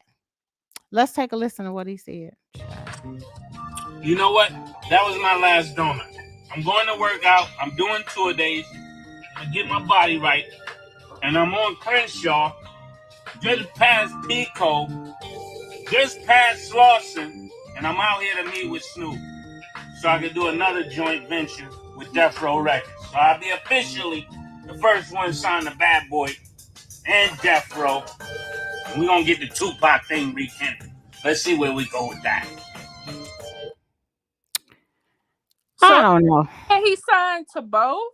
Right. How is that? What? Like, see, that's what I'm saying. It's not, that doesn't make sense to me. Okay. Well, I mean, don't get me wrong. I think Mace is a hell of an artist. He wrote, a lot of people don't even know that he wrote a lot of those hits for Puffy. And he has been going through and explaining how some of them joints came to be. Like More Money, More Problem was actually one that he wrote himself. But Puffy wanted it for Big's album and he ended up letting it go. So, you know, he's wrote a lot of the songs that, you know, that you hear and you be like, because I used to get them two voices mixed up. Puffy and Mace, they sound the same. They got that slow drag when they rap, like it's like a slowness to them. And I used to be like, damn, was that Puffy? And then once the video would come out, I was like, oh, that's Mace. Like, damn, but Mace was writing Puffy's verses. So, I mean, I don't know how this is going to pan out, but, you know, big ups to Mace because I think he got some hot skills. He still got some skills left. No, he's saying he's the first one to be signed to both. Okay, got you, Joy. Okay, because I was just like, I don't know. That doesn't make sense to me, but, you know, big ups to him. I don't care what nobody say. I like Mace. He real sweet with the pen. He real sweet with that pen. And that diss track he came out with Puff Daddy, honey, that was the bee's knees. I don't care what nobody say about that either. That was the bee's knees. Okay. All right, let's get into the last two hot topics and then we can call it a day, you guys. Shantae, I think, was posting this one about the whole thing about Ahmaud Arbery murderers. Judge upholds federal hate crime conviction. Were you thinking that that's how it was going to turn out? I mean, you know, with the way federal thing, the judge does things with white on black crime, I wasn't sure. I was very skeptical. So when I saw that, when I read that, my heart smiled. I was happy, you know what I mean? I was mad that they even appealed it. They allowed them to appeal it. But to see them uphold that, I was very happy. And I'm sure Ahmaud's family was happy about that as well. Yeah, and it seemed like this was a long time coming. Like this should have been a slam dunk. But of course, you know, they always extend it out. Which I was happy to hear about the verdict too. So they was found guilty of Ahmaud Arbery's murder and are getting rejected by a federal judge who affirms the convictions for federal hate crimes. I don't even have to say their names because they're not, you know, non-mentionables. But they had like Shantae said, they had the audacity to file motions to set aside the jury's guilty verdict. But on Thursday, the judge told them there was more than sufficient evidence to nail them for the 2020 murder of Ahmaud.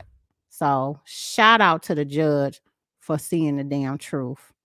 I don't even want to show the graphic video. We done seen it so many times, but about time we got justice due for one of those victims. You know what I'm saying? That's just terrible. Definitely. Let's get into the other one, which was I saved it. Okay. Breonna Taylor's situation. Child. I tell y'all, I was watching this one guy on TikTok who was saying that this, was a setup. Like they purposely set up Brianna whole situation. Yeah, I'm worried about this case. This is the case that does concern me because they already ultimately said that because this is a civil case at this point.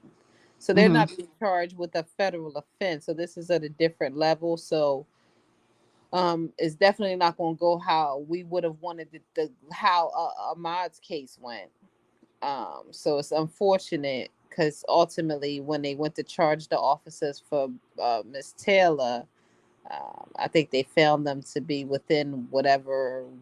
So it was like it just went out the window, like they threw it out. So it's a civil case now as far as a civil rights violation. So I'm hoping that this yields something because she truly died for nothing. Like she was in her bed sleeping. Yeah. That's just so tragic. I was over here trying to look for the TikTok that the guy thoroughly explains it because I think he broke it down real good on why he believes that this was a whole setup. Let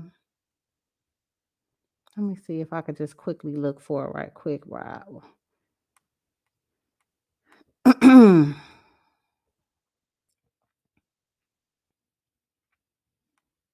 Yeah, I don't see it right on my thing. I thought I saved it in my save files on TikTok, but it is not. But if I do come across it, I'll post it on the curb so you guys could take a look, or on TikTok as well. So, we'll just have to keep our eye out in regards to this whole scenario. But at least they were charged. I hope that this becomes a slam dunk. But we let's need take a conviction, okay? Yeah, we need a conviction. Let's take a listen to I think this is was this the mom of Breonna Taylor? Let's see. Had to say. Just say it.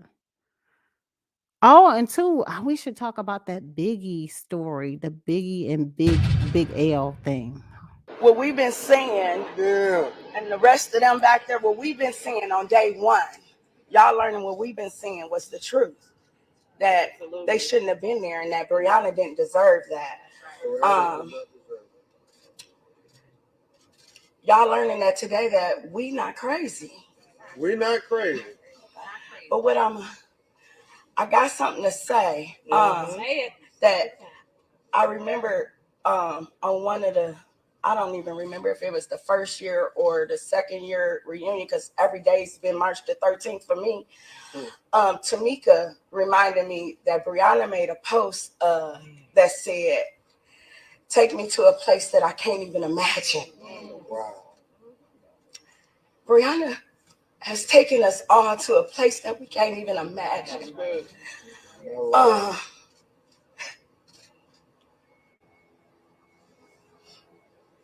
Today's overdue, but it still hurts.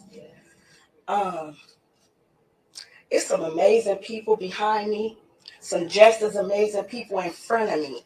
And I can't call out names to thank, but y'all know who y'all were. Y'all know what y'all did. And I will never forget any of it. Amen. I'm going to say that everything sent to break me, I ate that shit. That shit being Daniel Cameron. You don't deserve to be where you are, and you need to go. And if we don't continue to eat him, one of y'all's on the menu next.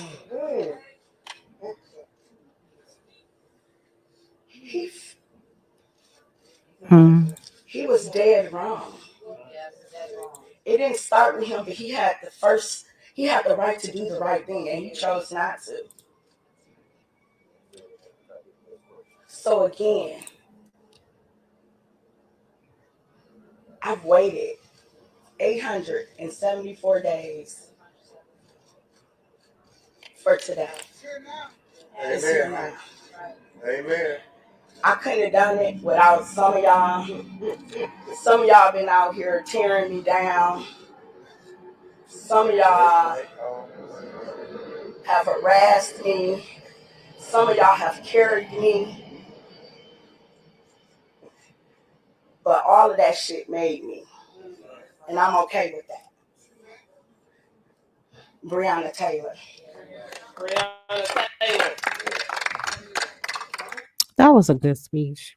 She stood tall on that one. That's just sad. I hope we get a conviction on that one as well. Because like she was saying, this has been a long time coming. Long time coming. Damn crooks. Girl, crooks. Just a whole mess. I did want to bring up because this has been a good topic to discuss, and this is what I'm going to leave everybody on. Because I want to thank y'all all for joining us tonight. And having all of these conversations, and some of the things have been kind of hard to discuss, like the Brianna and Ahmad situation. And it just goes to show that people are still trying to stick together to get justice for all. You know what I'm saying? But I wanted to leave on a semi good this is some kind of one thing, Sixx, before you do that one. Joy had mentioned this in the comments way earlier, and I forgot to bring it up. But did y'all hear about Anne Heche, who is an actress and married to Ellen DeGeneres? Who was that? I just told you, woman. Are you actress? I haven't heard anything about it. I know who Ellen DeGeneres is. She had a TV show, correct? Yeah, but ain't she married already to another woman? No, she married to that lady. Been for years. But anyway. Oh, that's her name. Okay. Anne, yeah. Mm-hmm. Well, Anne then got into an accident, girl. She was zooming down the street and crashed. Let me see. Joy just sent me. Joy just sent it to me. Hold on. Let me pull Oh it no, up. this is an adorable link from the shade room. That ain't. But she was zooming down the street. They caught her on a ring cam, girl, going down a residential street in California, super damn fast. Apparently, she crashed into somebody's house, girl, and she done got burnt up bad. They say. Really? And what's her name? Ann what? Oh, Ann Heche. Car Yeah. accident. Hold on. Let me pull that up. Girl. TMZ reported it. On a memento. Yeah, I didn't hear nothing about it. And I was finna say, who the fuck is that? That name don't even sound familiar. When you said that's why I was like, who is that? Okay. Ann Heche crashes car into a home, igniting fire. New video shows her You're speeding. right. I'm sorry, Sharon. You're right. She's not What? She used to date her. Portia. Yeah, I was trying to say Portia. Okay, is Ellen's wife. Okay. So this is somebody she used to date before she married Portia. Yeah. Okay. That explains. Because I was like, I ain't never heard that name a day before in my life. Here we go. She's kind of famous. She's a famous actress. What she done played in? Oh, let me Google it. Because her name didn't ring a bell, and I was sitting here stunned. Like, who the fuck is she? Okay, here we go.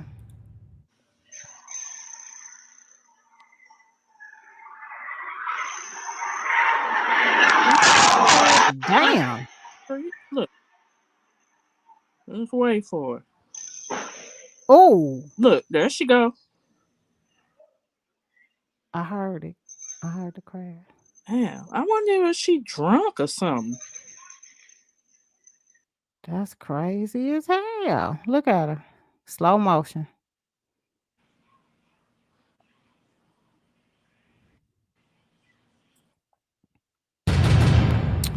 Listen, I'm not tired of all these drunk drivers driving off reckless and shit, because that shit in Cali don't make no fucking sense either. Oh yeah. I saved that one because they ended up killing somebody. That woman killed the whole family. Yeah. She killed the mother that was pregnant on her way to her prenatal appointment, their 11-month-old son, and the baby daddy. She killed an entire family. Here it is, y'all. These people gotta quit drinking and then drive. She was on Anne Hey, she say she was on Another World. Girl, I never watched that. And hold on, this girl was a nurse. What is wrong with y'all? That's crazy.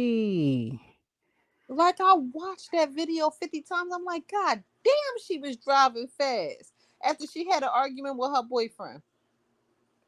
But damn, you just speed through oncoming traffic like that? Like you just didn't. She just didn't give a fuck no more. But hold on, she lived.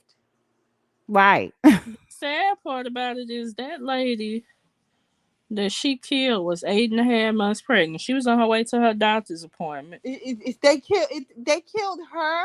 She was 8.5 months pregnant. Her boyfriend and baby dad and their 11-month-old child. Her child and her boyfriend / baby father. They were a whole family unit. They were together on their way to the prenatal appointment. That's fucked up. That's 4 people. The mom, the carrying a child, the baby dad, and the 11-month-old. Because her sister wound up making a video and speaking out. Yeah, they're trying to get a GoFundMe together because they, they need money to help bury all those people at one time, which, is understandable. Don't make no sense. And I'm like, what? Like you know better. 37-year-old nurse. 37-year-old nurse. You're not like a 17-year-old. It's like, girl, I don't know what damn situation you was going through with your boyfriend, but I bet you it wasn't that serious. I'm sure it wasn't. That's crazy. It could have been that serious. She was able to walk away.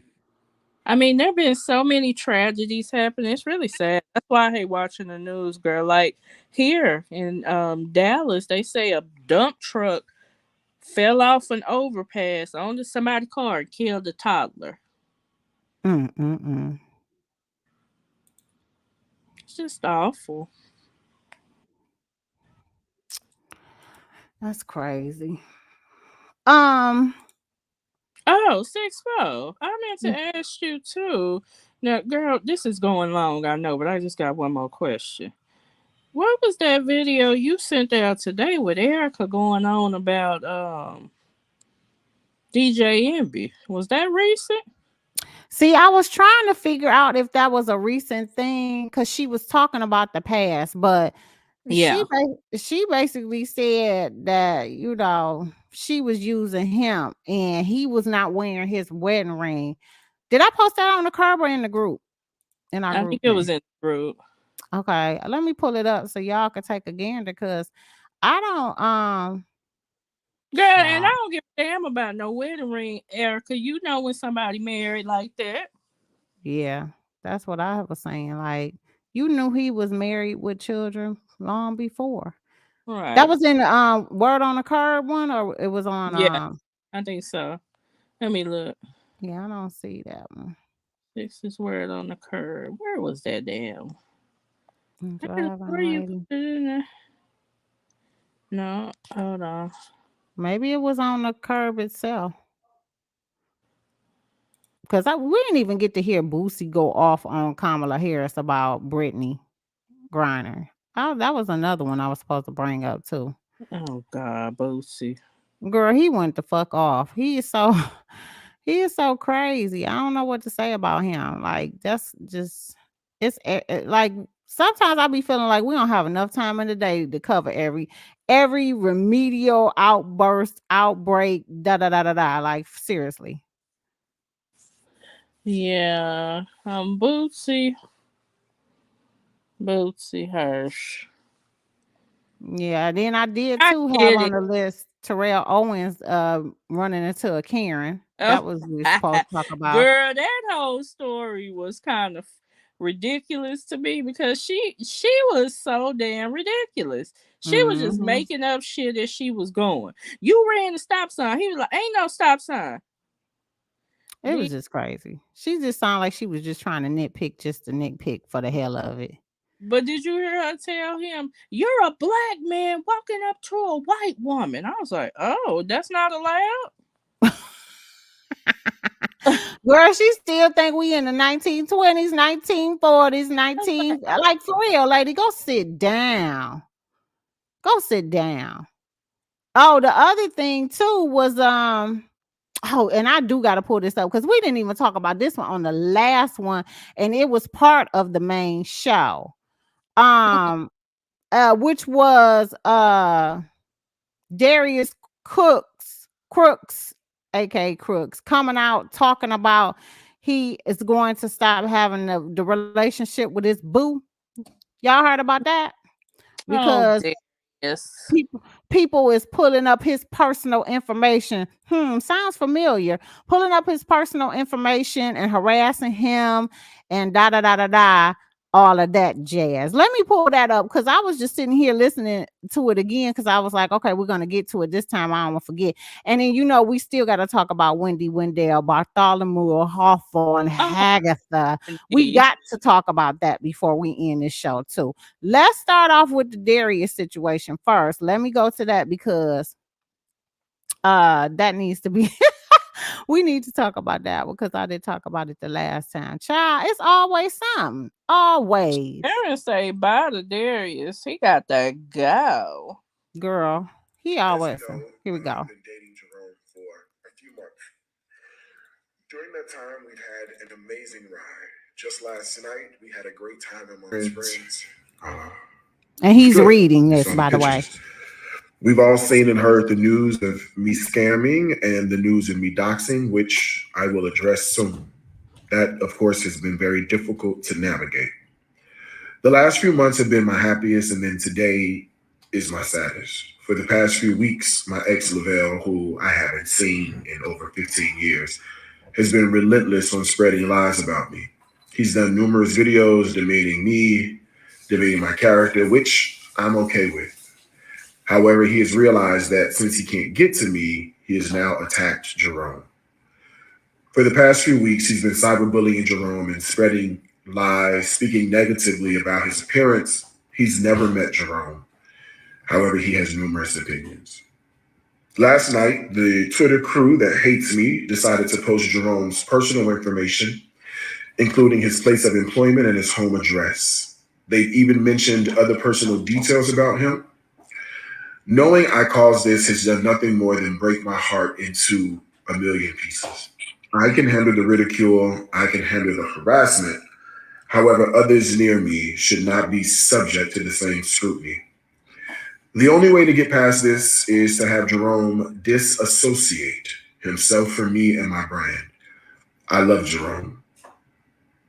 However, I've seen how relentless and vicious these people have been. I'm now standing alone in plain sight. To those that hate me, your attack on me can continue. Because of your actions, Jerome and I have decided to separate. I'm here, standing boldly alone. It's not my time to die, so your attacks will never work. I'll keep standing alone while you continue to try to tear me down. To those that support me, I will continue to fight the good fight. I'm not going anywhere. Your prayers and support are appreciated. Just know I will always win, and I will always control the narrative. He tried it. He tried it. You got a lot of fucking nerves, Darius, for real. You got a lot of nerves. Darius, you've been out here doxing people left and right, sir. And he wants y'all to respect his better half. Now we breaking up because y'all are harassing him and putting his personal information out. Well, now you know how I feel to the other people you were out there doxing and putting their personal information out. Child, just crazy. I was like, he got a lot of fucking nerve on that one. Sit down somewhere. Go find something to do. Why don't you refund some of those people that bought stuff from you that you haven't returned some of the stuff to or their money? Oh, well. Darius say file a claim with the postal service. Child, just always something. Always something. Let's get into Wendy situation because y'all know that Wendy came out and said that her ass was married And the information came from Hollywood Unlocked, the own CEO Jason Lee, who is supposedly a good friend of Wendy's. And he was talking to her on the phone, and she told him that she was married. Well, it came out that his that the information that he got, look, they said karma in the chat. The shoe doesn't feel good on the other foot, huh? Right, Darius? Oh, Facts. well, girl, just a whole mess. But it was, I'm trying to conjure up some tears. I was like, oh, Darius, you about to cry. girl, he was looking like he was real heartbroken about that. Just heartbroken about that. They done took his lover away. My lover. Go ahead. Girl. Well, I guess they started coming for Jason Lee, saying that he was lying because TMZ reported that despite the reports, Wendy was not married. And Jason was like, hold on 1 minute. Y'all not finna slander his names. No, you are not. So he ended up calling Wendy back live, if I'm not mistaken, or he recorded it, one of the two. And she ended up telling him, he was like, your people is coming out denouncing what you told me, saying that it shouldn't have came out right now. So they weren't really saying that it was all fake. They just didn't want her to come out about her being married now, from what it was stating, what he was saying when he was speaking to her. Like, my thing is, if she got married and she want to announce it, why does it have to wait? Why are they needing it to wait? Because Kevin Show didn't wait. He didn't wait about having a baby. He didn't wait about up and leaving her to go be with his girl, his side piece. Yeah. So why she need to wait? I think a lot of people are concerned about Wendy because she does seem, a little off. I mean, I don't want to be judgmental, but I don't know if she has the mental capacity at the moment to be making a decision about getting married. That's it. That's all. Well, I'm agree with you on that one, because that last video of her being in the car and they was asking her, she was showing the ring and she said he went to go get the ring and she was slurring it and she sounded like she was a whole mess. But when she spoke to Jason on the phone, she was in sound mind and body. Did you notice that? She goes in and out, or this is just my own opinion that she may be drunk or high.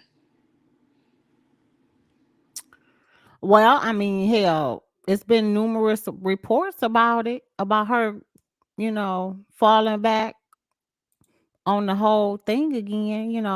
She's always told us exactly what she used to do, cocaine and shit. So that's not new.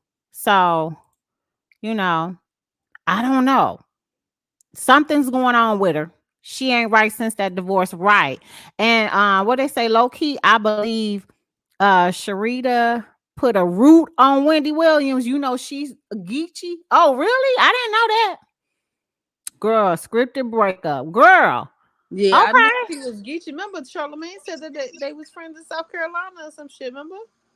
Yeah, but I don't remember him saying that she was, Well, I mean, she wouldn't, but I mean, he wouldn't say that, but that's where the Geechee people from, South Carolina, Charleston area.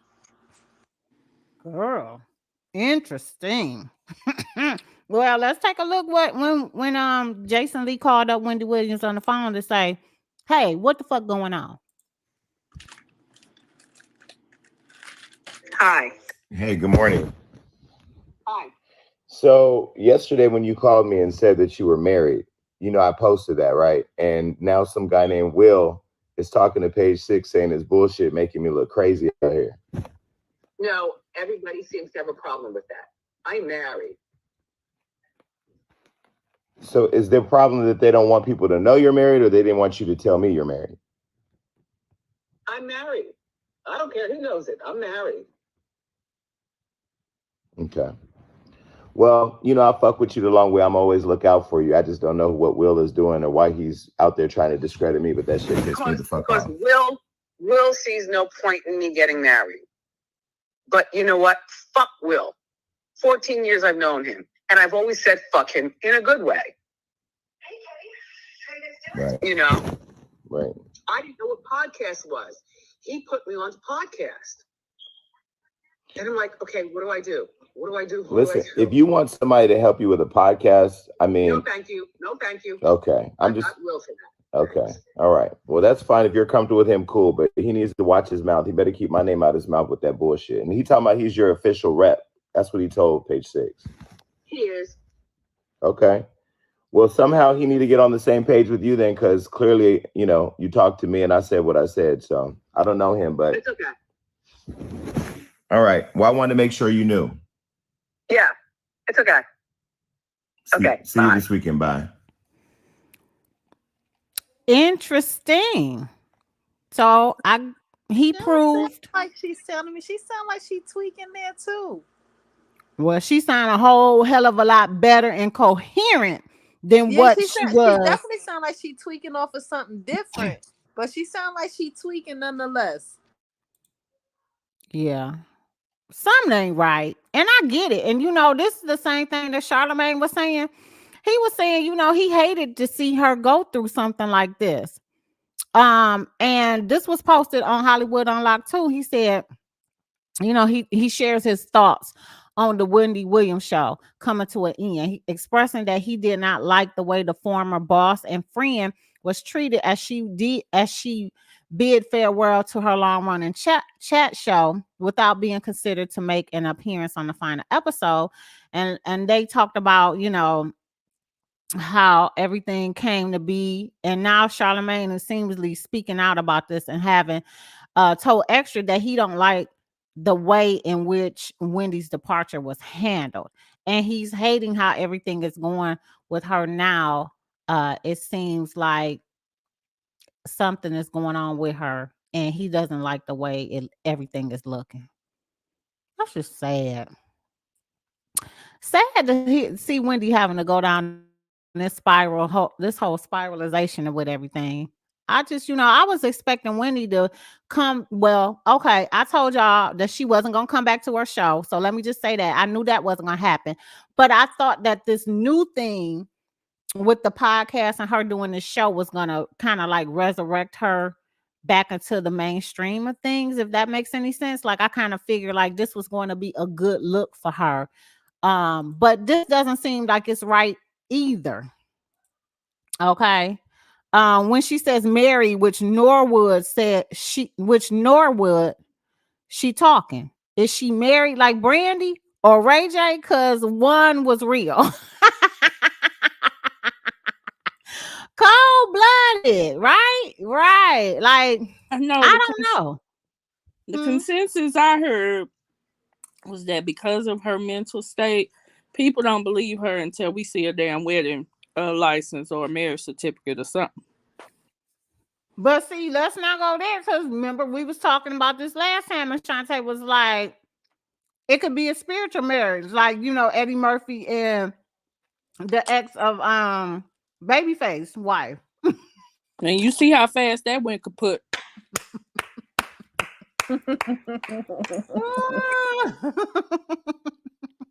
Cold-blooded. Or if they did the spiritual marriage shit, they married one day and the next.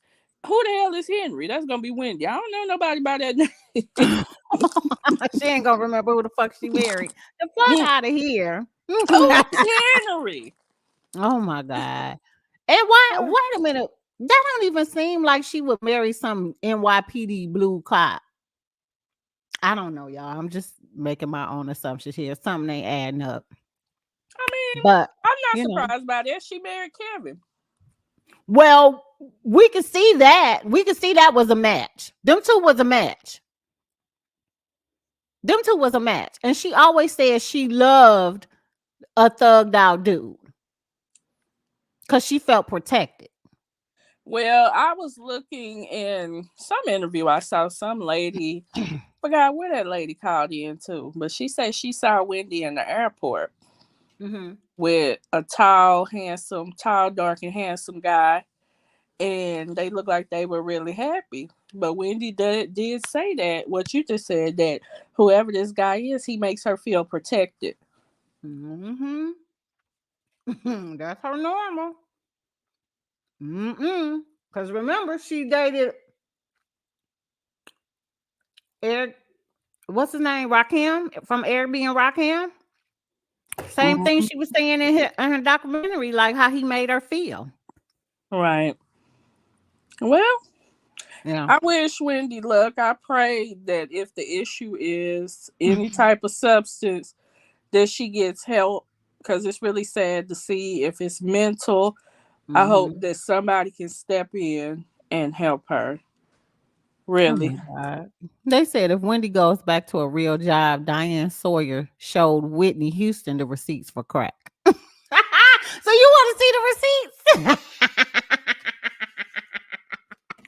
Pictures or it didn't happen. Oh my God. I knew that podcast was gaslighting. So you don't think that's ever going to happen? You think she's going to do a podcast though, Sean? Nope. I wish she would, but I'm sorry, I was eating some chips. I don't think she has the mental capacity to do no podcast. That takes a lot of conversation. You have to be sharp and quick. I don't know that she has that going for herself right now. Yeah. Everybody else is saying nope. Was Journey the flower girl? Oh my God, Jerron.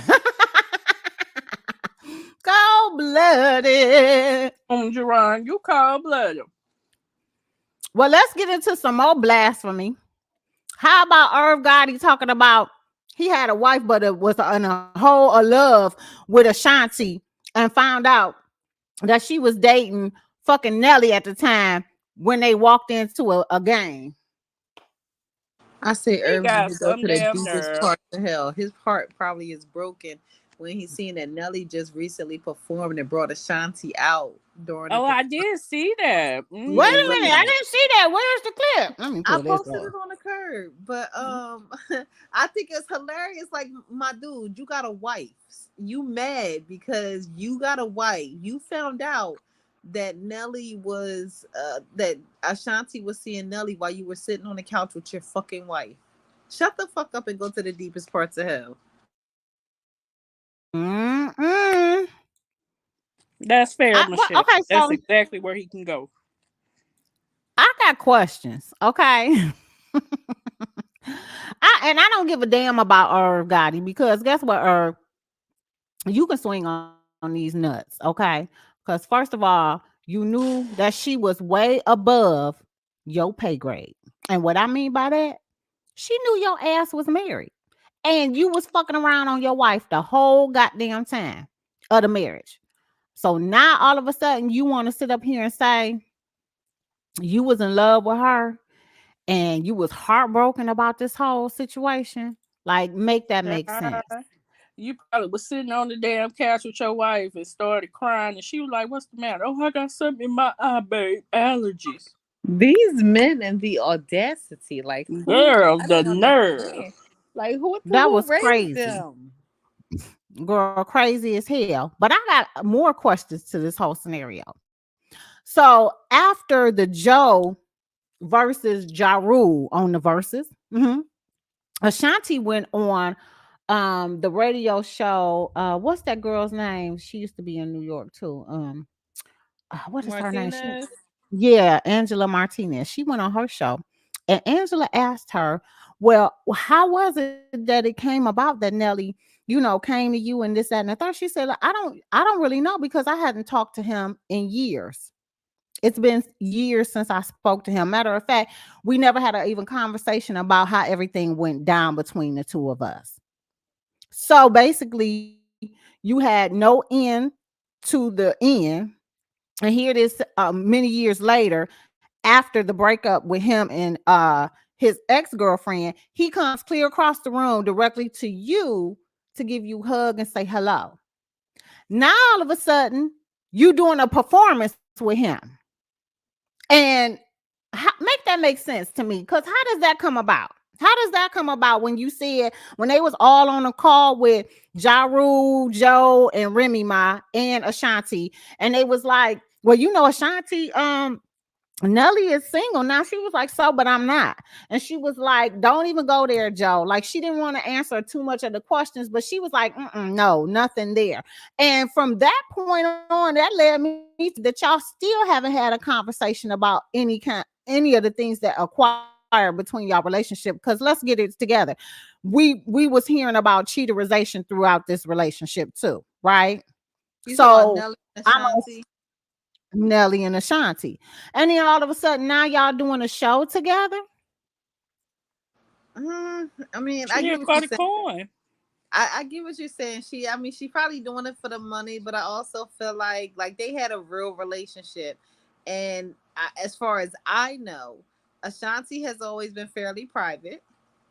And Nelly is kind of hit or miss. He lets you know what he wants you to know. Right. So to me, it's not like surprising that she ain't saying nothing about what happened between them, or he ain't saying nothing really about what happened to them. So like I'm not surprised by that. I kind of respect it, and the fact that they can go on a stage together and perform means that they had some type of conversation fairly recently, and it ain't no animosity. So it is what it is. But I still say fuck Irv. Oh, really? I don't know. But let's take a look. But she was I don't gyrating know if all up I on can do him. this. I mean, not for I nothing. mean, Ashanti is very pretty. She's, what is she, 40, 41? I think yeah. so. And she doesn't have any kids. She's built like a stallion. You know what I mean? She living her best life. She always in another fucking country. Mm-hmm. Like Yeah. that's all you say. At Carnival here, at Carnival there, just living her best life. So Yeah. She out I there ain't mad having at her. fun. Yeah, me either. Okay. I still You got want to hear how I questions. found out? How you found out? Only on Drink Chat. We saw the documentary too. Yeah. How did you find out, sir? I was at home. And there wasn't no Twitter or Instagram back I then. was at home. Listen to this shit. This is God wanted me to find out. Was at home. NBA package. I like watching sports. Oh my God, what's this commotion going on in the stadium? We just found out what the commotion is. Nelly has walked in with Ashanti. Oh my.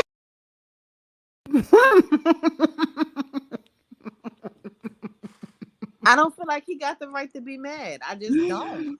He don't. It don't make no sense. And the mere fact that he thinks he's on such a hierarchy that he is entitled to feel a way that he found out while sitting at home watching a game is astonishing to me. Like, you have a wife, so you understood that Ashanti was a side chick. But no, Ashanti understood that she was a side chick, and she moved accordingly. But you don't understand that. Like, where we do that at? Like, what the fuck? Girl, these men be thinking they side chick supposed to be faithful to them. Oh no, they supposed to Girl, boost part the hell in gasoline draws. Cause I that's I what you not don't gonna do. and I don't get it. I don't get how in his mind you still married a Deb, but you refuse to get a divorce. And you was cheating on your wife. It in plain daylight, just like motherfucking and I'm finna pull this up, and I know Shantae might say something, but you out here pulling a whole Fuji's foo la la la up in this piece. You know what I'm saying? Like, y'all walking around holding hands in public and shit, knowing that he got a whole motherfucking wife. I mean, Lauryn Hill did the same thing. Like, they were out in public, doing tours together and fucking doing radio shows and stuff, collabing all over each other and holding hands and groping. And he got a whole wife. You knew he was married to Ashanti, just like Lauryn did. Y'all knew he was married. Yeah, it seemed like Ashanti moved accordingly. She acted like he was married. She showed up when she needed to show up, but when it was time to do her thing and it was time for her to be good, she did her thing, and Irv ain't like that. I want to know what the contract was. I really do. I mean, was you just sleeping with her, because she was hot, she was attractive, and she was using you to get her music on, and like, what was the deal? What was the deal? Whatever the deal was, he's the one that didn't understand it, and Ashanti did. I agree. He didn't understand it. So like, men with side, if you're going to have a side chick, you need to understand that your side chick ain't yours. But can I say Especially if you got a wife and you have no intention on leaving your wife, because you're not gonna leave your wife. That's it. Because if you leave your wife taking every fucking thing you own, because y'all been married for so long. Ashanti understood the assignment.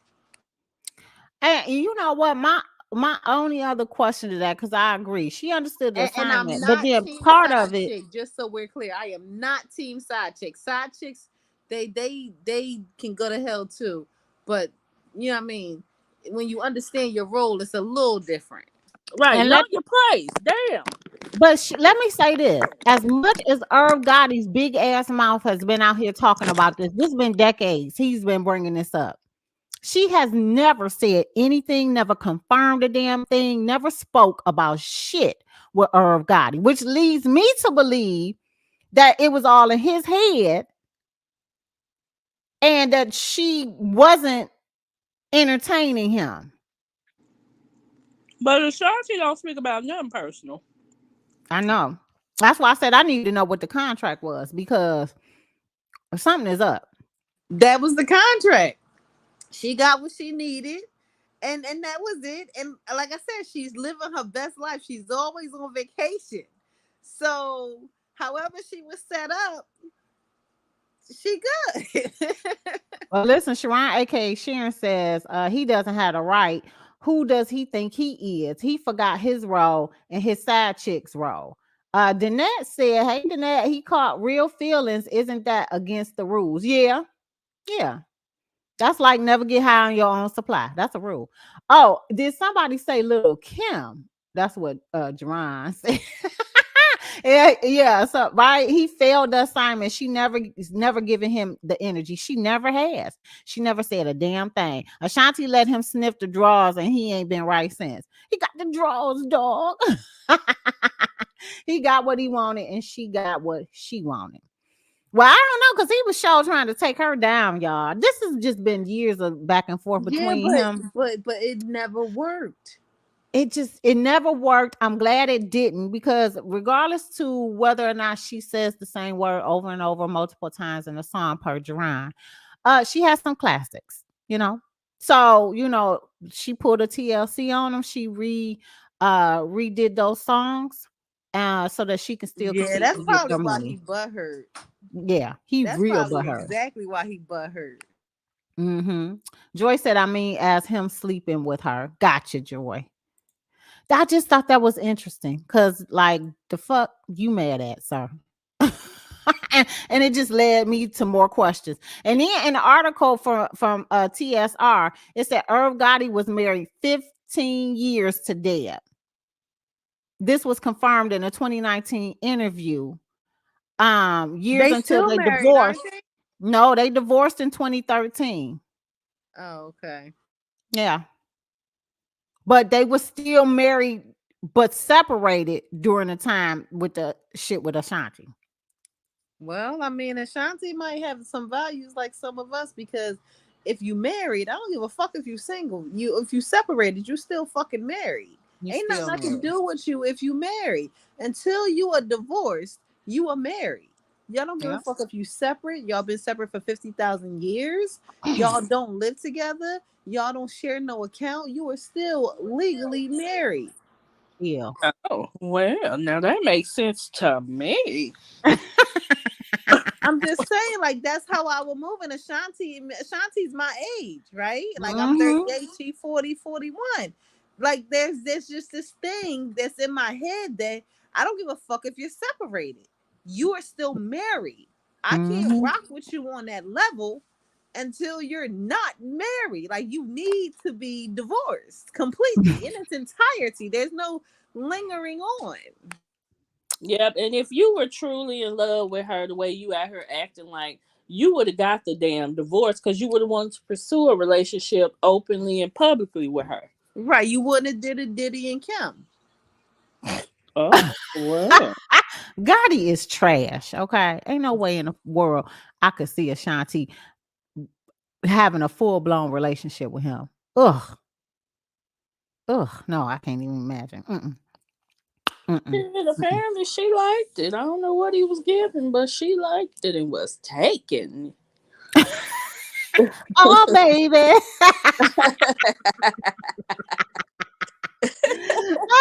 Yes. Oh, baby. Oh, baby. Oh my God. Dry said Ashanti is the repeat princess, the needle stuck on a LP. Princess. Okay.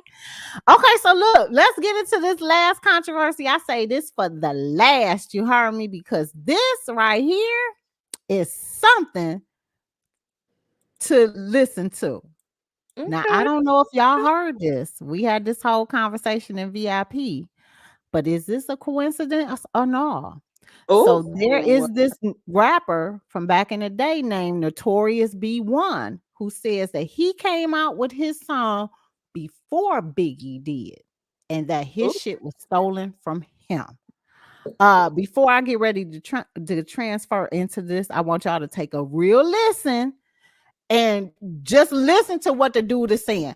Just listen, okay? Don't make any speculations or anything until you listen to the whole entire thing and then formulate and post your post in the chat, okay? Ashanti did take a bleach bath to wash off Irv. Okay. I know that was Jerron because she thinks a bleach bath can cure anything. That was her. Okay. Here we go. Take a listen. Notorious B1 song called Juicy Fruit by an artist named Notorious B1 is making the rounds online as it has led to speculation about Biggie stealing Notorious B1's song Name and Flow. B1's song came out in 1993, a year before Biggie's hit song Juicy, which is very similar to the song Juicy Fruit that Notorious B1 released. The track was previously uploaded to Dat Piff by B1, who seemingly addressed the similarities with the caption. In 1993, he said, I was signed to a small record label called Dragon Records in Gulfport, Mississippi. He said, I had a song that I wrote to M. Tume called Juicy Fruit, and I wrote the song to the actual record, and it was called Big Daddy. So the song was originally called Big Daddy. Big Daddy was the lead single off the Mississippi Doughboys album that was released in September of 1993. That was released on the same day as Snoop Dogg's first album, Doggy Style. Damn.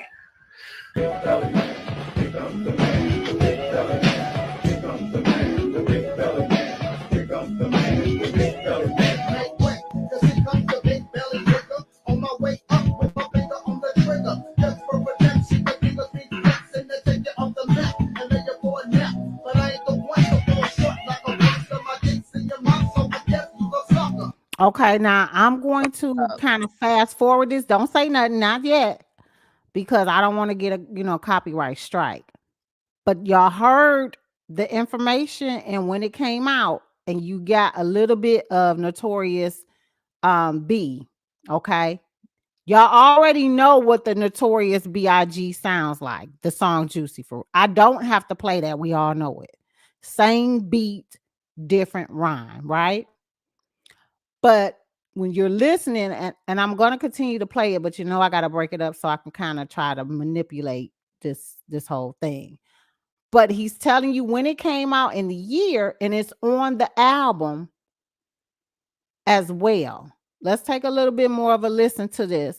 Just listen, because y'all know they say that Puffy is the one that told Biggie that he was going to do the song. Biggie did not want to do this song. We're going to get into it more. Come on.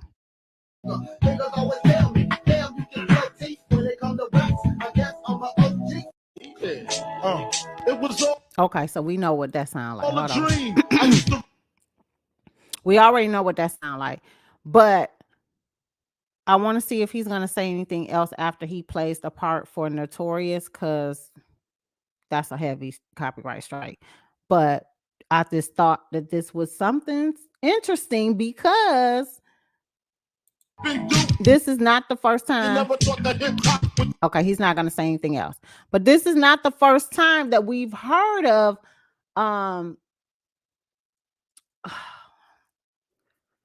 I don't want to say a sterilization because technically there's been no charges, but speculation. Okay, so y'all heard the song. Y'all know what B.I.G's version is. Okay, let me go to the chat. And then I want to hear what Sean and Shantae got to say about it. Okay. All right. So y'all laughing. Joy said I'm BK to the day I die. That is all. Okay. Puffy done Pharrell a whole damn song. I'm just saying, when you listen to the interview, because a lot of the things that Big has said was he used to always get into it with Puffy because it's certain songs that he did not want to do. Juicy was one of them. And I forgot what was the other one. He didn't want to do that one either. But Puffy kept pressuring him to do this song because he really felt like it. Now, I don't know for certain that maybe Biggie came up with Notorious B.I.G. or was it Puff? And I agree with you, Joy. I do need some more information because I got more questions. But with the information that the guys revealed in this little snippet, because it's TikTok, and you can only post so much, but shout out to Night and Day Network, because I've heard it, but I didn't even know that the album had came out. I didn't know that it was released. And the guy said that he had been trying to get in touch with the people to try to pursue the lawsuit, but then he said, Biggie had already came out with it. It became this massive hit, and during the course of him doing, I guess maybe court filings to try to fight it to take it to court, that's when he died. Now, does that mean that he should have stopped? No. Why did you stop? Why did you stop trying to fight for it if you felt as though they stole your music? Why? You know what I'm saying? Was it because the song was already a dub anyway, meaning it was duplicated because the original was owned by Angela Winbush and them, right? Isn't it Winbush? Who did Juicy Fruit? I forgot who did Juicy Fruit. I'm thinking of Angela Winbush and whatchamacallit. But Juicy Fruit was by who? Joy said exactly. Okay, Juicy Fruit was by Tune. It is spelled Mtume. Okay. So, but he didn't steal any of the lyrics. So I don't know if that was something that he still could have pursued, because he technically didn't steal the lyrics itself. You can remake somebody else's song all day that you want. So I don't feel that was it. But is it a coincidence that his name was Notorious B and then Biggie came out with Notorious B.I.G.? I mean, it's a lot of similarities. What you say? It might have not been charges, but it's clearly giving me Xerox vibes. Okay. Hey, Carisha, please send the dude you go together real bad with, because we got questions. Okay. Exactly. Okay. Thank y'all for telling me to him. Yep. What she say? I bet he didn't get clearance. That's probably why he didn't sue. Well, he put it out on his album. I would hope that he did right and got clearance for that. I would have stopped too initially. The public would have turned on him hard if he tried to go after Biggie, after his death. Yeah, right. That's true. They would have got on his ass if he would. You out your damn mind. Biggie would never. People wouldn't even listen to him if he would have. I mean, I don't know. I know Biggie released the song, and I mean, this remind me of what's that movie with Jamie Foxx? What's that song? Beyonce and Dream Girl. You know how they would send songs out to different radio stations, and then they would steal them. Joy said whom talked about Biggie using the song. Oh, okay. I don't think they had a problem with him using the song. Just like if the Notorious B got clearance from them, obviously they didn't have an issue with it either. Yeah, I mean, I will say that there are some similarities there, but to me it sounded like they used the same beat, but they were both saying different things, weren't they? Yeah, and that's what I was saying before. Like, it didn't sound like he stole the lyrics, just got the same beat, but the name is similar. Like, that kind of throws me off. That makes me look with an eye raise. You know what I'm saying? That does. Yeah.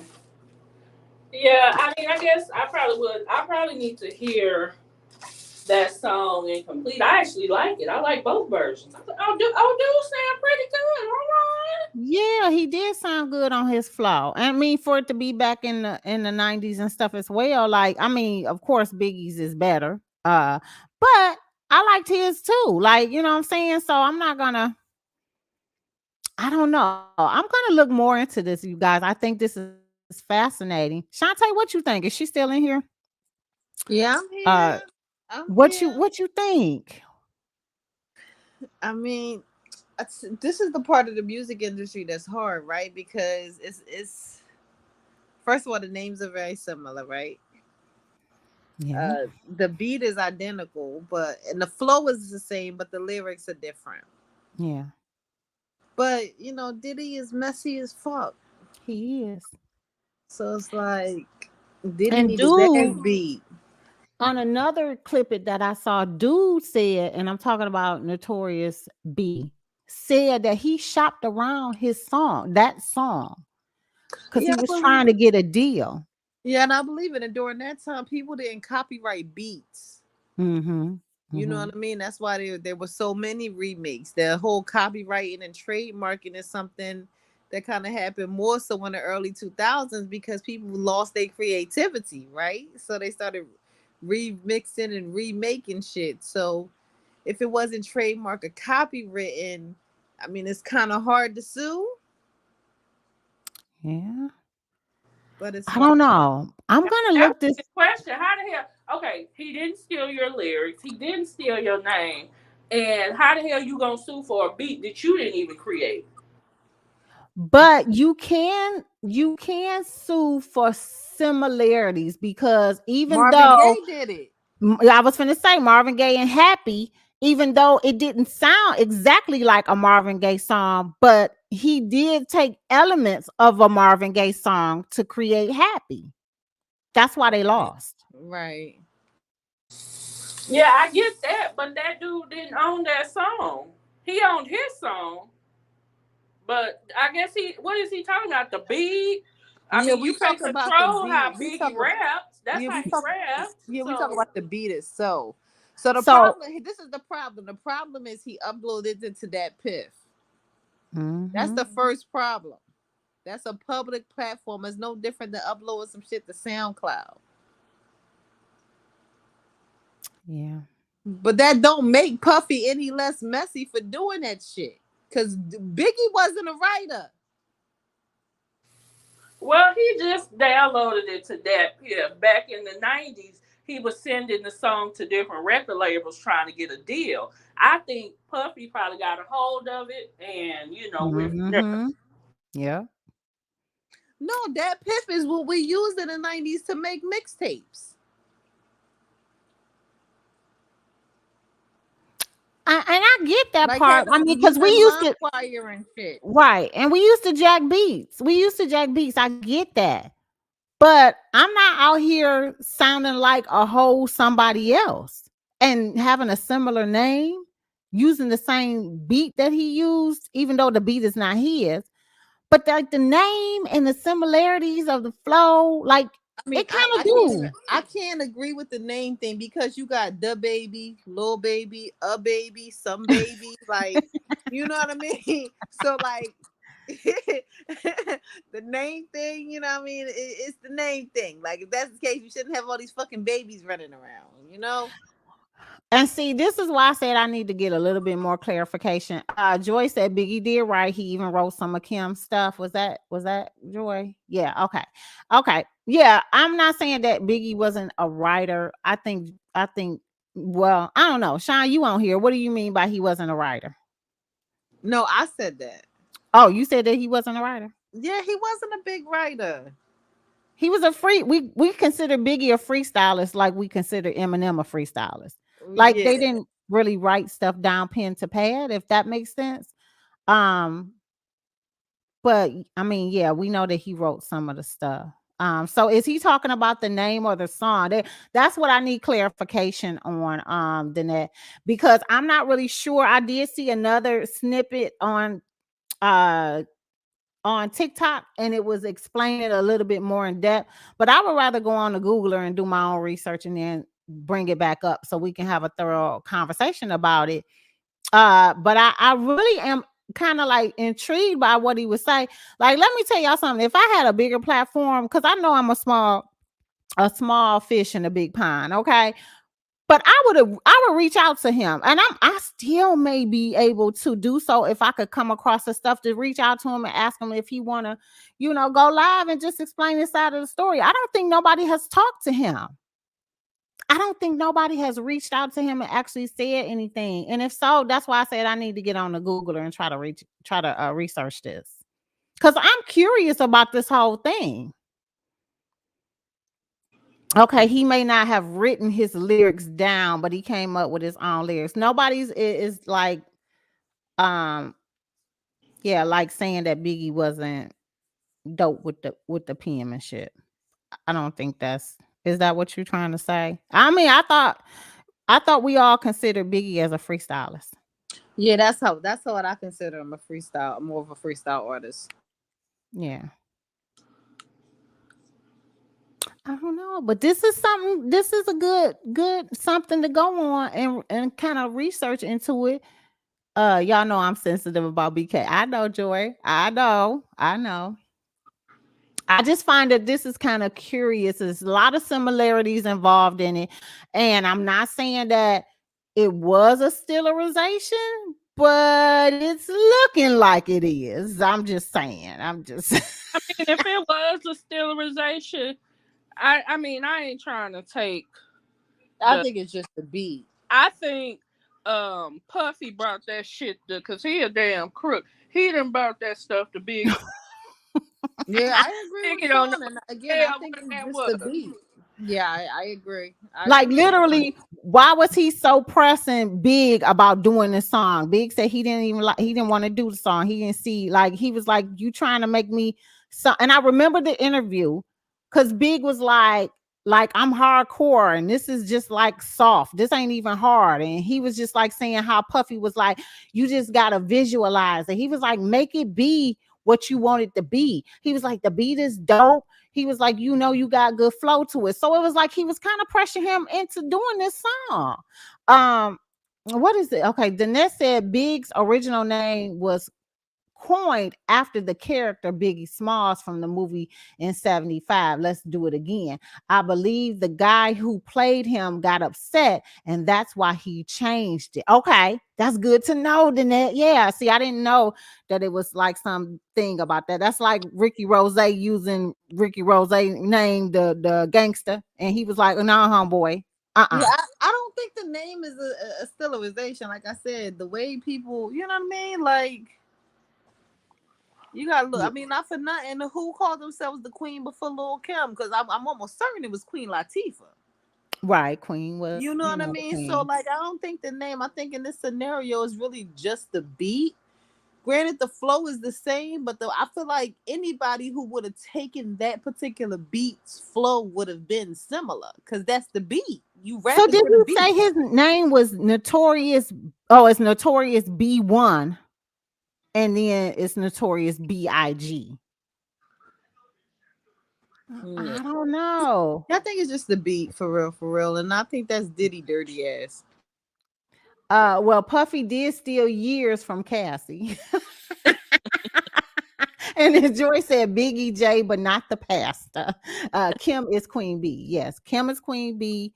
So you best take heed. Shall I Shall I proceed? Yes, proceed? I did. Yes, indeed. Yeah. I don't know. It's a lot of similarities, including with the beat, but I don't know. I got to look more into this, y'all. I just thought this was fascinating to bring up because we know that Puffy is like the remake master. Like he remakes a lot of the songs and shit, and he goes and he takes and remember he said that he was trying to get every what was that song that Faith did after Biggie died? Every breath I take. That song, like he said, he was trying to use it. And it was some battling back and forth with the owners who actually owned the song and stuff. And they was not letting him have that. He had to pay. He said, and he was like, really, I paid more than what we got with the song. But he said, I really wanted to do that song. Thank you, Missing You. I really wanted to do that song. So I don't know. But I am gonna, because I did find the interview on the Breakfast Club of Tomb talks Biggie's Juicy record and how sampling has involved and more. I'm gonna put that on the curve for you guys to take a listen to that, but I'm also gonna do my research into Notorious B1 and see if I could get up any more additional information, and then when we go live again next time we can talk more thorough about it. But I really did want to bring this up and have this marinated because like that's something. Y'all know that most of the remake songs that Mary J. Blige got from Biggie. Think about it. I'm just saying. Okay. I'm posting this on the curb as we speak for the interview with Tune for the song Juicy Fruit. And yeah, y'all have to check this out and see. Child. That one is difficult because I even though they brought that video out, we don't know the premise on which he's saying that he's being copied. So and Joy corrected me. She said M2 May. M2 May is how you pronounce it. I just make the M silent. I said Tomb. Okay, and it was the song was Missing You by Sting. Thank you. I was getting ready to say the same thing. Well, y'all know I butcher names, so I stand 10 toes down with butchering any name that don't look like it should be pronounced. Just like I ain't gonna even go there because Shante gonna be like, I'm done. I ain't gonna even break it up because I was gonna tell y'all my word that I always say, and Shante be like, no. You got a few of them. Which one? Girl, every last one of them. Shante don't like none of them. You heard? Every last one of them. Let's save that for another rant. But anywho, I don't know. I'm intrigued by this. I want to see what more I could dig up. So let's see, y'all. Let's see. We got anything else? The shade, Shaniqua Petty, the shade. You already know I'll be butchering names. Like we done had this conversation 10 times a fold. Butchering names and food. Say Pico de Gallo. It's Gallo. Butchering names it's and Pico. food. It's Pico de Gallo. Let's not. It's Gallo. You know what I'm saying? I'm not. Y'all already know. I stand on that. It's Gallo. It's Gallo. God. Mm-hmm. Here you go. And Tomb is the M is silent. Tume. It's like fume. You Okay. that decision yourself that the M is silent. That's what I. You laughing at that? Look, we can be battling all the time because they always have to correct me on people's names. I don't care. Pie for 4. Exactly, Jerron. Pie for 4. No, I didn't. I did say Quesadilla. Yes, Della. Yes, Joy. Oh, wait. Della. Quesadilla. Quesadillas. Okay. And don't act like y'all don't be throwing some slang on some of these words, because Jerron, you better stand up for this one, Jerron, because you know we be pronouncing certain things in certain ways. Don't come for me, because y'all know. Y'all already know.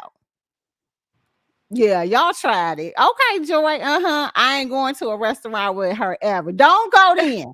Don't go. Because I guarantee the next time you be like, Sixx, don't we say in the hood this and I be backing you up? Huh? Don't I be backing your ass up? Now you don't want to go to a motherfucking restaurant with me ever? Okay, girl. Okay. Oh, who was that? Jerron? That's Jerron. That's Jerron. Look, I ain't going to a restaurant with her ever. Okay, Jerron. And this is my proof. Oh, Jerron, you done put yourself in trouble. Just go to bed. What was the name of the guy that we were saying? And she said that's not the way we say it. And she was like, Sixx, how do we say the guy's name? And she told me who we was talking about. And I said, oh yeah, so and so. And she was like, see, I told y'all, we all say it the same. Oh, hood, yes, but it's quesadilla. Okay, I said what I said. You tried it, Jerron. Quesadilla. Okay. Anywho. With that being said, I want to give a shout out to everybody joining us tonight for this 3-hour tour. Well, this is almost a 4-hour tour. 4 hours. Damn. That time went by quick though. It did, but we had some good conversations with some of this mess that was going on. So, and then too, I didn't want to forget, because we always forget some of the big stuff that we were supposed to be going live for. And I wanted to make sure that we covered everything this time, y'all. So thank y'all for staying with us super duper later than normal. That's because you're gonna cook for me, bestie. Who your bestie? Because you can't even stand up for your bestie. Who's the bestie? Oh, anyway. So yeah. So, we wanted to make sure that we got everything covered this time around, you guys. And I'm pretty sure it's going to be more on the topic block. Okay, for the next week, y'all join us. Thank you, my YouTubers, TikTokers, and of course, the Curbsters on the Facebook Curve. And as always, we will see y'all in the chat. Good night. Good night, everyone.